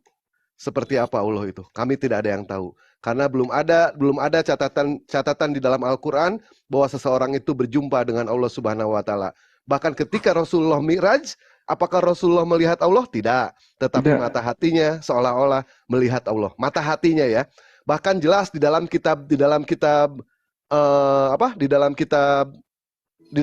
Bible sendiri mengatakan di dalam Maliaki 3 nomor 6 bahwasanya aku Tuhan tidak berubah. Ini jelas ya di situ ya. Jadi tidak ada yang sama sekali Tuhan itu berubah menjadi manusia atau menjadi apapun juga. Di dalam Yesaya 46 nomor 5, dengan siapakah kamu hendak menyamakan aku? Mau disamakan dengan apa?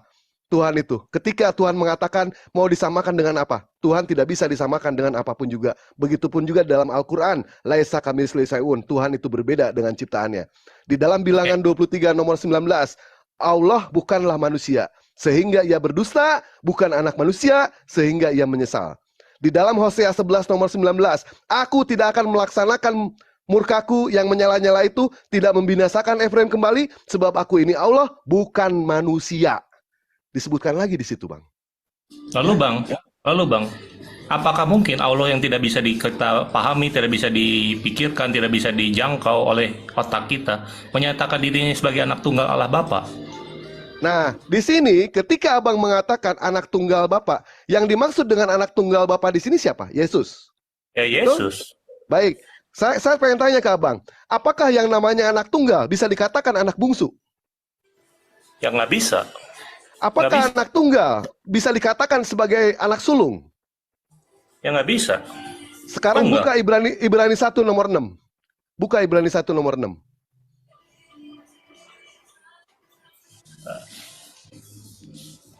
Ibrani 1 ayat. Bang De, gedein suara Bang Dewa. Gimana gedeinnya coba Bang Dewa nggak pakai soundcard? Iya, nggak pakai soundcard Dewa. Tapi kedenger ya? Kedenger ya? Iya. Yang sulung ke dunia. Oh. Nah, inilah kerancuan di dalam Bible, di mana di dalam Yohanes 1 nomor 14, firman itu telah menjadi manusia dan diam di antara kita, dan kita telah melihat kemuliaannya, yaitu kemuliaan yang diberikan kepadanya sebagai anak tunggal. Di sini dijelaskan anak tunggal, tetapi kenapa di dalam Ibrani 1 nomor 6, dan ketika ia membawa pula anaknya yang sulung ke dunia, ia berkata semua malaikat Allah harus menyembah. Jadi jelas sudah di sini antara anak tunggal. Yesus dikatakan anak tunggal, di dalam Ibrani 1 nomor 6 dikatakan sebagai anak sulung. Ini rancu lagi di sini. Rancu. Betul? Bertentangan. Nah sekarang buka lagi di dalam Yohanes 3 nomor 16. Yohanes 3, bentar. Yohanes. Mana? Yohanes 3:16.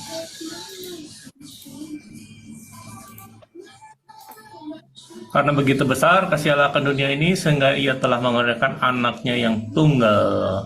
Baik, disebutkan lagi di sini anak yang tunggal, betul? Betul. Betul ya? Sekarang buka Lukas 2 nomor 23. Lukas 2:23. Oke.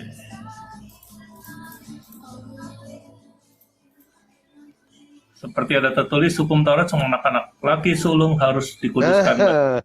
Di sini disebutkan lagi anak sulung. Rancu tidak, Bang? Rancu itu, Bang. Yang namanya anak tunggal itu adalah anak satu-satunya. Bagaimana mungkin yang namanya anak tunggal disebut sebagai anak sulung? Ini rancu. Bahasa Yang aslinya- menyebut anak ini aslinya kerancuan. Monogen. Saya tidak tahu bahasa aslinya, saya tidak tahu. Anaknya yang Original tunggal. teksnya saya tidak tahu. Ya, tidak mempelajari. Monogenes. Nah. Jadi, Bang, banyak kerancuan yang ada dalam Bible. Sekarang saran Satu dari lagi, saya, Bang. Bang. Satu Ya. lagi, Bang. Di Kejadian Ya. 6 itu ada anak-anak Allah. Anak-anak Allah hasilnya itu menjadi anak-anak yang raksasa. Menikahi manusia itu anak-anak Allah juga, Bang. Ya, saya tidak tahu mengenai soal itu. Yang jelas ketika Allah mengatakan anak-anak Allah itu artinya adalah anak-anak yang taat kepada Allah, anak yang patuh kepada Allah, anak yang membawa kedamaian itu disebut sebagai anak-anak Allah, bukan sebagai anak Allah secara lahiriah ataupun bukan sebagai anak Allah secara seperti kita itu menikah gitu ya, bukan. Tetapi itu adalah majas, metafora. Justru kalau misalkan Yesus dikatakan sebagai anak Allah, malah pertanyaan nanti ya. Potong. Ya. Di Al-Quran ada kisah Nuh nggak? Ada. Kenapa dimusnahkan? Saya mau tahu. Baik, Sekali lagi, Pak Lip, Hah? Pak Lip, sebentar. Pak Lip, silakan jelaskan di dalam Iya, coba. Al-Quran mengenai soal Nuh. Kisah Nabi Nuh itu tertulis juga seingatku di surah Hud ya. Itu kenapa dimusnahkan? Karena ajab bagi kaum Nabi Nuh yang selalu menolak dakwahnya Nabi Nuh. Itu aja poinnya. Pak Lip diceritakan kenapa sampai diajab, karena pada saat ketika yang namanya terjadi penyelewengan, penyimpangan itu di zaman Nabi Nuh. Di zaman Nabi Nuh, orang pada saat itu menyembah 5 orang pemuda yang soleh. Ya, maka dari itulah dimusnahkan sama Allah. Bukan karena anak-anak Allah melihat anak perempuan cantik-cantik, mereka mengambil istri perempuan itu yang disukain sampai melahirkan raksasa-raksasa. Itu semua ngaco. Kejadian 6 Saya tidak ayat. tahu. Tidak Oke. tahu kalau itu. Yang jelas kalau di dalam Al-Quran diceritakan seperti itu. Yang satu melakukan yang namanya hubungan sejenis. Yang kedua, mereka melakukan penyembahan terhadap 5 orang pemuda. Diceritakan Sodom dalam dan Al-Quran Gomora seperti kali, itu. Bang. Itu mah Sodom dan Gomora atau sejenis mah. Sodom dan Gomora setelah Nuh itu mah. Oh, Lut itu ya, Lut. Maaf Itu salah. loh, itu mah. Baik, salah saya salah. Maaf. Nah, itu di dalam Islam kami percaya kami di situ diberikan informasi sama Allah ketika di zaman Nabi Nuh itu pada saat itu banyak yang melakukan penyembahan berhala. Dimulainya di situ, Bang. Bukan di zaman Baik, Bang. Nabi Isa, bukan, tapi di zaman Baik, Bang. Nabi Nuh alaihissalam. Kita ke Allahnya kita, Allahnya Al-Quran dengan YHWH-nya Talmud atau Tanak itu sama atau enggak? Kalau di YHWH. dalam kepercayaan Yahudi mempercayai kalau antara Tuhannya orang Yahudi dengan umat Muslim itu adalah sama, memiliki sifat yang sama. Kami umat Muslim berdiri sendiri. Kami tidak mau menyamakan. Mereka yang menyamakan. Di dalam Yahudi, kepercayaan Yahudi, nama Allah itu ada 72, ya, 72. Ingat 72, Sekarang saya pengen tanya, 7 tambah 2 berapa Bang Yosef? 9. 9. Di dalam Islam ada 99 Asmaul Husna. 9 tambah 9 berapa Bang Yosef? 18. 1 tambah 8 berapa Bang? 9. Baik, 9. Itulah Asmaul Husna Allah Subhanahu wa taala 99. Karena yang namanya angka 9 itu adalah angka mutlak, angka 9 adalah angka milik Allah. Kenapa? Karena 9 dikalikan berapapun juga tetap hasilnya akan 9. Itulah Asmaul Husna Allah Subhanahu wa taala. Di dalam Yahudi ada 72, sedangkan di dalam Islam ada 99. Tetapi tetap totalnya adalah 9. 9 kali 3 berapa Bang Yosef? 27. 2 tambah 7? Ya, 9 ya. 36, 9 kali 4? Ya. Semuanya 9, bener. Ah, Bener. itu. Betul. Apalagi Bang Yosef? Kalau gitu, kalau misalkan ini sama, jadi sama atau berbeda? Saya bingung. Kalau Sama. ininya sama. Sama. Kenapa nggak pakai YHWH? Lah, di dalam Islam nggak ada disebutkan YHWH. Karena di dalam kekristenan mengatakan itu belum menyatakan namanya, tetapi baru menyatakan namanya itu di dalam Al-Qur'an. Oh. Begitu. Oke. Ah. Jadi Dan YHWH satu tuh lagi. baru gitu. Oke. Gimana? Satu lagi Bang Yosef ya, salah satu yang namanya Asmaul Husna itu terdapat di dalam tangan kita. Mungkin Bang Yosef belum ya? Belum tahu ya? Nggak ngerti Asmaul Husna teh apa itu teh? Nggak ngerti Baik, saya. Bang Yosef. Nah, di sinilah Bang Yosef, lihat. Di sini, di tangan kanan kita, ini angka 81 aksara Arab, Bang Yosef. Aksara Arab itu 81. Di tangan kiri kita, Bang Yosef, ini angka 18, Bang Yosef. 18. Nah, antara 81 ditambah 18 itu berapa Bang Yosef? 9. 99. Nah, itulah Asmaul Husna Allah Subhanahu wa taala. Nah, tangan kita ini Bang Yosef ya, tangan kita ini ada lafaz di sini alif lam ha. Ini Allah. Lafaz tangan kita. Hah? Nah, terus Asmaul Husna adanya di telapak tangan kanan kita. Garis tangan. Garis tangan. Ini kan 81 Bang Yosef. Aksara Arab itu 81. Aduh, ntar lu gua naruh handphone gimana nih, susah amat sih ya. Aduh, ntar lu. Ini saya tunjuk Bang Yosef. Nih, garis ini nih. Nih. Ini 81 aksara Arab Bang Yosef. 81. Jadi nama Allah teh 9. Apa sih 99 Asmaul Husna. Di dalam Yahudi 72. Di dalam Yahudi 72. 7 tambah 2 berapa? 9.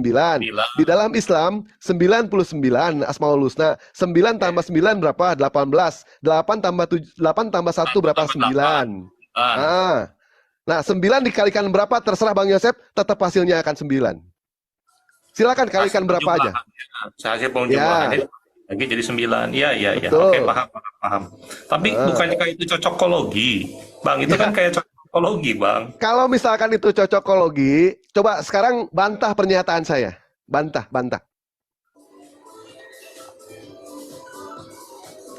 Bantah pernyataan saya kalau itu cocokologi. Ya, 9 semua dikalahin 9, semuanya ada 9. Ya, gimana ya?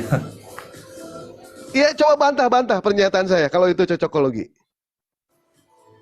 Ya terlalu mencocok-cocokkan gitu, maksudnya tuh seperti itu. Iya, maksudnya bantah. Dengan cara apa membantahnya? Dengan cara apa? Sementara Dewa sudah memperlihatkan faktanya itu seperti apa. Faktanya itu memang seperti itu. Tidak bisa.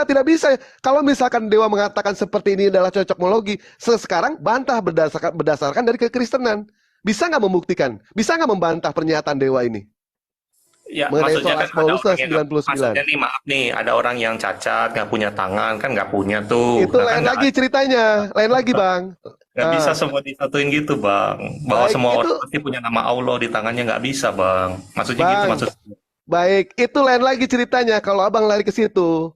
Kalau misalkan bagaimana dia kalau dia tidak punya jari, itu pun ada, Bang. Nanti saya ini ya, saya share ya, Bang ya. Oke. Saya share. Bahkan orang yang tidak punya jari sekalipun itu dianggap ini adalah gaib. Dianggapnya gaib. Itu panjang lagi nanti ceritanya. Ya. Gaib. Iya, betul. Oke. Oke lah, Bang. Ah. Ya, jadi banyak yang harus saya belajarin dulu di Islam itu, saya belum, ya gitulah. Ini kan saya baru tahu juga yang kayak gini gitu baru. Oh iya, itulah Islam di situ. Bisa dijelaskan berdasarkan dalil, bisa dijelaskan secara akal. Nah, Tapi gini bang, kalau misalkan kata Abang cacat, cacat tidak punya jari, ini menunjuk ke alif, lam, ha. Ini tetap masih ke Allah rujuknya. Merujuknya masih kepada Allah. Bahkan orang yang tidak punya jari sekalipun itu gaib nanti. Ujung-ujungnya ke situ nanti, Bang. Nanti saya kirim videonya, Bang ya. Kalau Abang siap, pengen siap. tahu ya. Baik. Tapi mujizat-mujizat yang di Islam ada nggak bang yang divideokan di YouTube? Oh, Jadi istilahnya kesaksian-kesaksian. Kalau Kristen itu andalannya kesaksian bang. Saya dulu punya penyakit, tiba-tiba sembuh, apalah bla bla bla. Saya dulu terjerat hutang, lalu dibukakan jalan menjadi pengusaha, dan bla bla gitulah. Jadi andalan di kekristenan adalah suatu mujizat yang di luar akal sehat yang terjadi pada mereka, dan itu mempercayai mereka bahwa Yesus adalah Tuhan. Coba Islam gimana bantahnya? Gitu bang. Baik, Bang. Kalau kita bicara mujizat, berarti kita flashback ke belakang mengenai soal para nabi mujizatnya. Kalau Abang mengatakan saya sembuh karena mujizat dari Tuhan, orang Hindu juga disembuhkan, Bang. Orang Hindu, orang Buddha, bahkan orang yang tidak punya agama sekalipun tetap diberikan yang namanya kesembuhan. Apakah mereka juga diberikan kesuksesan? Diberikan kesuksesan. Tetapi ketika abang seorang Kristen berdoa, ya Allah saya pengen mobil, ya Tuhan saya pengen mobil. Seorang Mahadewa berdoa, ya Tuhan saya juga pengen mobil. Ternyata abang yang diberikan mobil, sementara seorang Mahadewa tidak diberikan mobil. Apa itu menandakan Tuhan apa itu menandakan Tuhan abang itu yang benar? Oh enggak, bukan seperti itu, Bang. Kalau abang mau bicara mujizat, mari kita masuk ke belakang, Bang. Kita lihat mujizat-mujizat para nabi. Kami mengakui, Bang. Jangan. Kita nggak bisa melihat yang di depan mata, yang nggak di depan mata dari kitab yang udah lewat, dan itu tuh ya spektakuler, betul. Yesus pun spektakuler, bisa membangkitkan orang mati, menyembuhkan orang lumpuh. Baik. Sekarang mari kita uji, Bang ya. Kita uji ya mujizat para nabi ya. Setuju, Bang ya? Baik. Di dalam Islam, Bang, kami percaya dengan yang namanya mujizat. Nabi Musa alaihissalam diberikan yang namanya mujizat sama Allah Subhanahu wa taala. Dia memiliki yang namanya satu tongkat, di mana tongkat itu bisa membelah lautan. Kami percaya, Bang. Mujizatnya Nabi Sulaiman memiliki kendaraan dari angin. Mujizatnya Nabi Isa alaihissalam bisa menyembuhkan penyakit buta, penyakit lepra, yang lumpuh bisa berjalan, bahkan Nabi Isa alaihissalam bisa menghidupkan orang yang mati. Kami percaya, Bang. Tetapi pertanyaannya, Bang, semua mujizat para nabi, semua sifatnya sementara, Bang.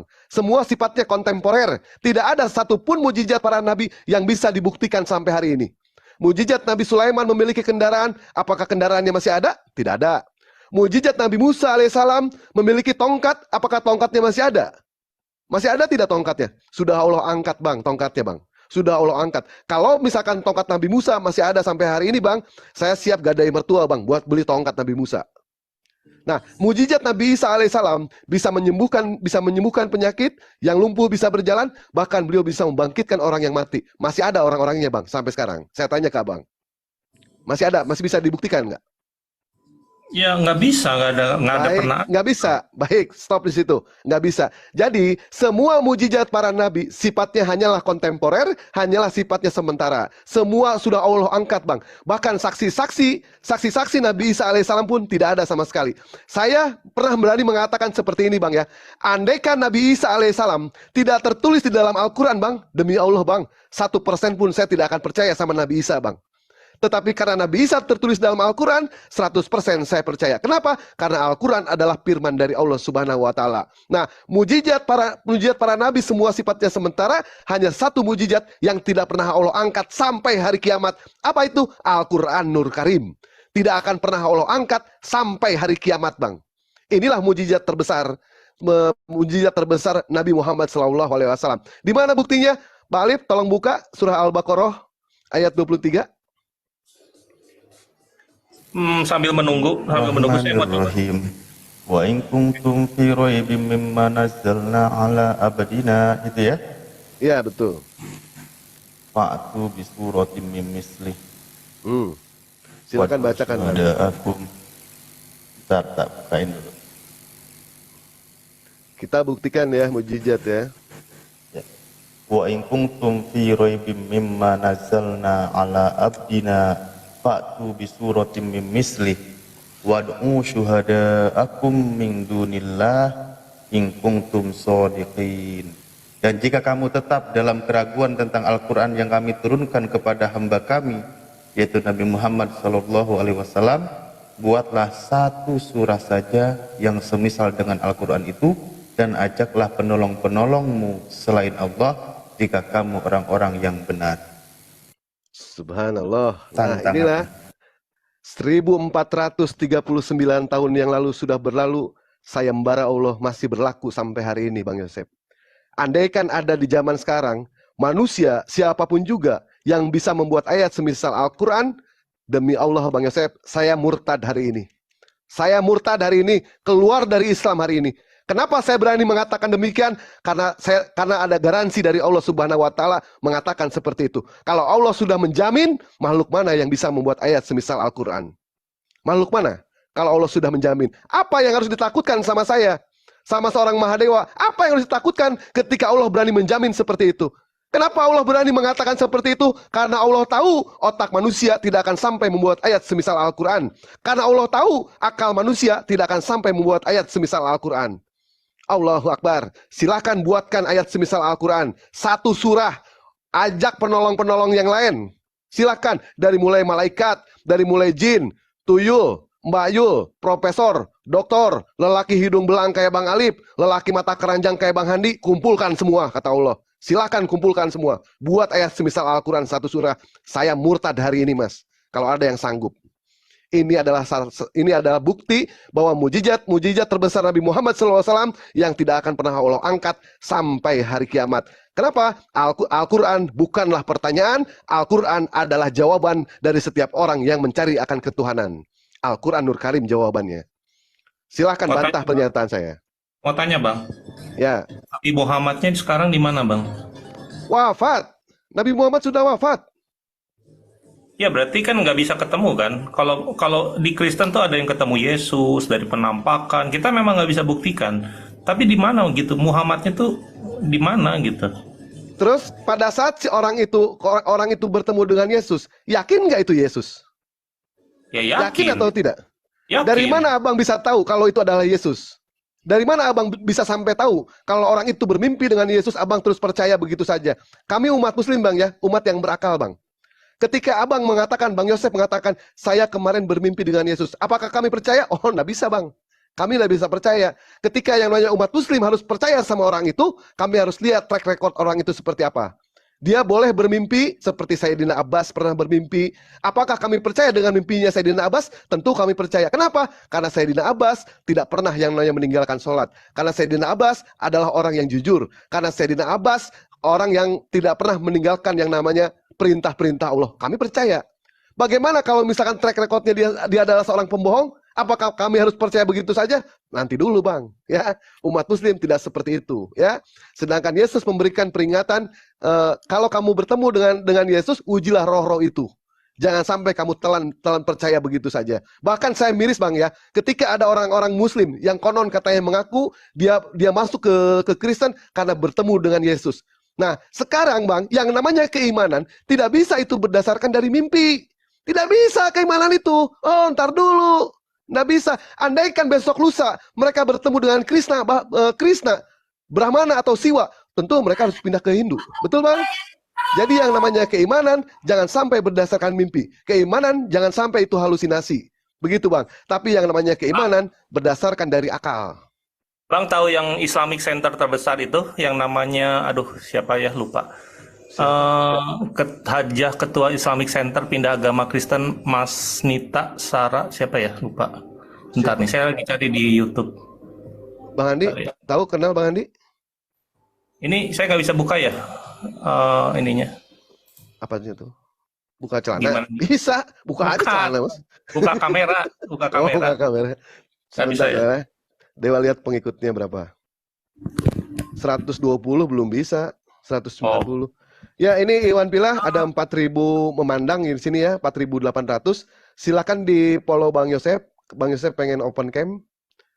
Mas Nita Saradinata Hajah Ketua Islamic Center pindah agama Kristen. Dia bilang ketemu Yesus saat mau bunuh diri, udah mau minum racun dan mau minumkan anak-anaknya. Dia ketemu Yesus. Kamu ikut aku. Ya, ikut ke rumahku besok. Aku akan ubahkan hidup kamu. Coba cari aja. Terus kenapa kamu nggak percaya Yesus Tuhan? Loh, Baik. saya nggak ngalamin. Loh, saya nggak ngalamin. Saya nggak percaya. Bang Yosef, Bang Iya, Yosef. iya, iya. Tadi kan Kalau yang ngalamin sesuai. mereka, saya mah cuma dengar doang, gimana bisa percaya? Gitu. Baik, saya Bang Yosef. Bang Yosef, tadi kan saya sudah mengatakan kepada Bang Yosef, yang namanya keimanan jangan berdasarkan mimpi. Pada saat orang itu pindah agama, konon katanya pindah agama, dia bertemu dengan Yesus, dia langsung masuk Kristen. Nah, sekarang pertanyaan saya, kalau misalkan pada saat itu dia bertemu dengan Brahma, Krishna atau Siwa, berani nggak dia pindah ke Hindu? Ya Berarti dia harus pindah ke Hindu. Pindah Betul? pasti. Nah, inilah yang artinya keimanan berdasarkan mimpi. Nggak bisa seperti itu, Bang Yosef. Keimanan itu jangan berdasarkan mimpi, tetapi yang namanya keimanan berdasarkan dari kestabilan pada saat akal kita itu difungsikan. Itulah keimanan. Ya, nggak bisa seperti itu. Sedangkan saya tidak tahu, tidak mengenal orang-orang seperti itu. Bang Andi mungkin kenal, Bang Kores? Bang Ini nggak Kores? bisa dibuka sih ya. Aduh, nggak bisa dibuka. Namanya siapa? Atas nama siapa? Hajah, Ketua Islamic Center terbesar di Indonesia. Waduh, Hajah ya. Sebentar coba. Bang Alif Mas bisa... Dita Sarah Dinata kalau nggak salah. Itu kenapa itu? Pukul Coba, aja. Bang Kores. Coba Bang Kores, kenal dengan orang-orang itu, Bang Kores? Siapa tuh? Coba sebutkan. Katanya dia ketua Mualaf Center. Bukan, Center bukan. Jakarta, Ketua ya? Islamic Center pindah agama Kristen. Islamic. Hmm. Siapa namanya? Siapa ya ini? Bentar. Siapa? Islamic Center itu apa? Saradinata. Nih saya lagi nyari. Apa sih kayak gini? Sarah Nita. Saranita Rusadi. Itu Paramita itu. Oh iya. Dalam nama Yesus kami. Amin. Nah, Ibu, ini saatnya waktu saya berikan kepada Ibu untuk bercerita kepada kami seluas-luasnya dan selengkap-lengkapnya. Baik ya, Bu, silakan. Ya. Oke. Salam untuk pemirsa yang ada di rumah. Tadi saya Kedengeran nggak, Bang? Kedengeran cuma ganggu. Coba Bang Kores pelajari coba. Pelajari. Oh, kesaksian ketua Islamic Center gitu ya. Ya, ya.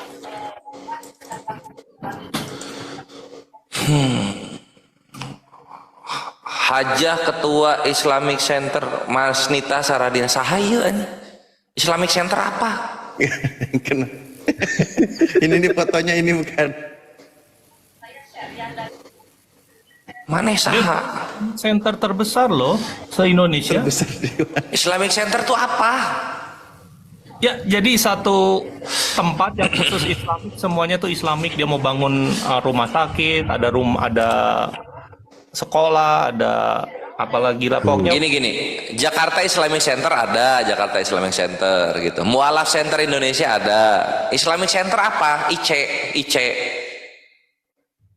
Ya, Coba, Bang, ini kegiatan benar. Islam sebenarnya. Di mana coba? Di situ di mana? Kami nggak kenal itu. Kami nggak kenal. Gini Joseph ini ya, ini gue kasih tahu perbedaan antara orang yang masuk Islam dan orang yang masuk Kristen ya. Orang yang masuk Islam, semua KTP-nya dipang-pang di publik. Orang yang masuk Islam. Tapi kalau orang yang masuk Kristen, KTP-nya entah raib di mana itu ke laut, KTP-nya semua.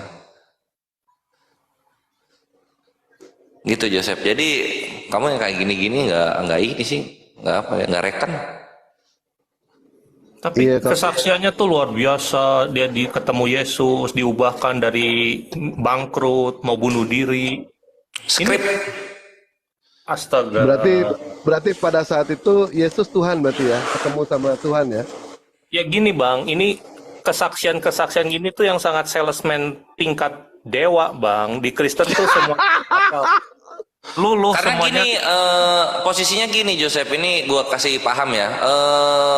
Kesaksian-kesaksian yang dipublish oleh siapa namanya, oleh kaum Kristen itu hanyalah untuk menjaga agar jemaatnya tidak kemana-mana, penghiburan iman bagi jemaatnya gitu. Sedangkan orang-orang yang Islam yang ngerti, ya kita cuma senyum-senyum aja, bertoleransi. Yang nggak ngalamin pindah, itu. Yang nggak ngalamin mujizat pindah sekarang, itu dia. Yang nggak ngalamin, ya intinya kan gitu. Kalau misalnya kita lihat perbedaannya. Berikutnya tadi soal KTP. Yang kedua begini, mualaf mostly kebanyakan karena membaca ayat. Oh iya, tercerahkan. Oh iya ya, ada ayat begini. Oh iya ya, di Islam begini. Yang kedua karena melihat akhlak Islam. Itu kalau yang masuk ke Islam. Yang masuk ke Kristen, perhatikan, mimpi ekonominya menjadi baik, mendapatkan istri-istri dan suami-suami. Nggak pernah soal ayat-ayat. Pasti, wah, saya ketika tidur melihat Tuhan datang ke kamar saya. Gitu dia. Itu perbedaannya gitu. Jadi sakit disembuhkan, kanker sembuh. Kanker sembuh gitu. Jadi berbarengan nih, ada kesaksian orang masuk Kristen kankernya sembuh, ada ini kitabisa.com orang Kristen minta disumbang supaya kankernya sembuh. Nah ini kan kok begitu? Kok begitu? Yesusnya gitu pilih lah. kasih. Yesusnya pilih kasih, yang satu disembuhin, yang satu kagak. Yang nggak disembuhin, yang nggak disembuhin ya akan mualaf, ya akan keluar dari kekristenan gitu namanya. Justru gini lah, macam gitu lah. Bang Gores begini ya. Pada saat katanya orang masuk Kristen, dia bermimpi ketemu Yesus. Nggak adil amat ya. Sementara para pendeta Katolik tidak pernah tuh mengaku ketemu Yesus. Itu dia. Adil ya? Itu dia. Kenapa? Mestinya yang muncul itu kepada para pendeta dulu, orang-orang yang taat dulu, kepada pastor, kepada pendeta, diperlihatkan Yesus. Itu kami setuju, gitu kan? Tetapi yang bingung itu orang-orang tertentu gitu. Bahkan orang yang tidak mengenal Kristen tiba-tiba ketemu Yesus. Kan ini aneh, ini rancu gitu. Enggak aneh. Nah, ini karena kantongnya ketebelan. Kalau kantongnya kosong gak akan diketemuin Yesus. Kalau kantongnya tebel gak akan datang Yesus ke mereka. Duit dari jemaat dimakanin. Waduh. Justru kalau saya pribadi mimpi ketemu Yesus, saya ajak debat. Bang Kores, lu apa kabarnya? Ya perpuluhan wajib. Saya kalau telat ditelepon kayak debt collector, ada janji iman, telat 1 bulan ditelepon, kamu udah janji sama Tuhan kalau kamu Tuhan akan mending kami di pinggir jalan. Kantongnya ketebelan. Kalau kantongnya ketebelan, Yesus datang, jamin. Jangan terlalu jujur Bang Yosef. Jadi mending mana? Mending di Japri atau ada jaring-jaring di tengah jalan? Mending mana? Dulu ingat ya Pak Yosef ya. Saya ada cerita kayak gini. Pak Yosef, saya ada cerita kayak gini ya. Ya gimana? Pernah pendeta itu dia berkhotbah ke jemaat ya. Pendeta mengatakan kepada jemaat, hati-hati katanya. Jalan menuju surga itu sempit. Jalan menuju surga itu berliku-liku. Jalan menuju surga itu jalannya itu nanjak atau gimana lah. Tiba-tiba salah satu jemaatnya bilang, Pak Pendeta, bukankah kami tiap hari bayar perpuluhan? Kenapa jalannya belum diperlebar katanya? Ini fakta loh ini. Ini cerita fakta ini. Tiap bulan bayar perpuluhan ya kan? Kenapa jalannya masih sempit? Mestinya perlebar, begitu. Yang dilebarin kantong saya sama celana itu Pak saya. Andi tadi dulu belum Andi. Kantong dompet saya dilebarin. Kalau makanya itu kepada Pak Andi gendut. tadi. Maaf. Channel ya. Bentuknya lebih besar daripada jemaat. Begitu saja. Waduh. Ini yang ngomong Kristen sendiri ya, masih Kristen sampai detik ini masih Kristen gitu. Jadi ya. KTP saya masih Kristen dan kalau tidak ada perubahan saya akan keluar. Kalau Yesus sendiri tidak menemui saya secara pribadi mana yang benar, Isa atau Yesus, dan kenapa harus berubah Alkitab, saya akan keluar. Oh, nggak bisa bang, nggak bisa. Coba gue recording dulu, coba gimana tadi? Coba. Saya masih KTP-nya Kristen. Oke. Saat ini saya mencari kebenaran. Yesus itu bisa menampakkan dirinya kepada beberapa orang, tapi tidak ke semua orang.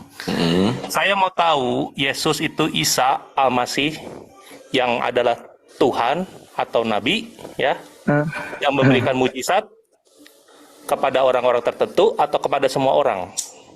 Kalau misalkan ini hanya hoax, hanya suatu konspirasi besar, ya saya akan keluar dari kekristenan. Tapi menurut logikamu gimana bang? Ketika Tuhan menampakkan dirinya hanya segelintir orang, bagaimana orang yang lain gitu? Ya ada yang dapat. Saya tadi kan bilang ada yang dapat, ada yang nggak dapat gitu. Kalau yang nggak dapat ya boleh jadi mualaf. Adil nggak gitu, Tuhan tuh? Ya nggak adil. Ya itu maka.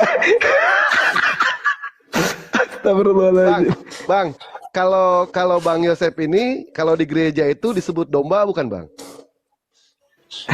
Domba belu tebal yang bulunya tebal. Kalau pendetanya itu apa bang? Gembala bukan? Gembala. Iya, gembala. Mestinya bang ya, coba abang berpikir seperti ini bang.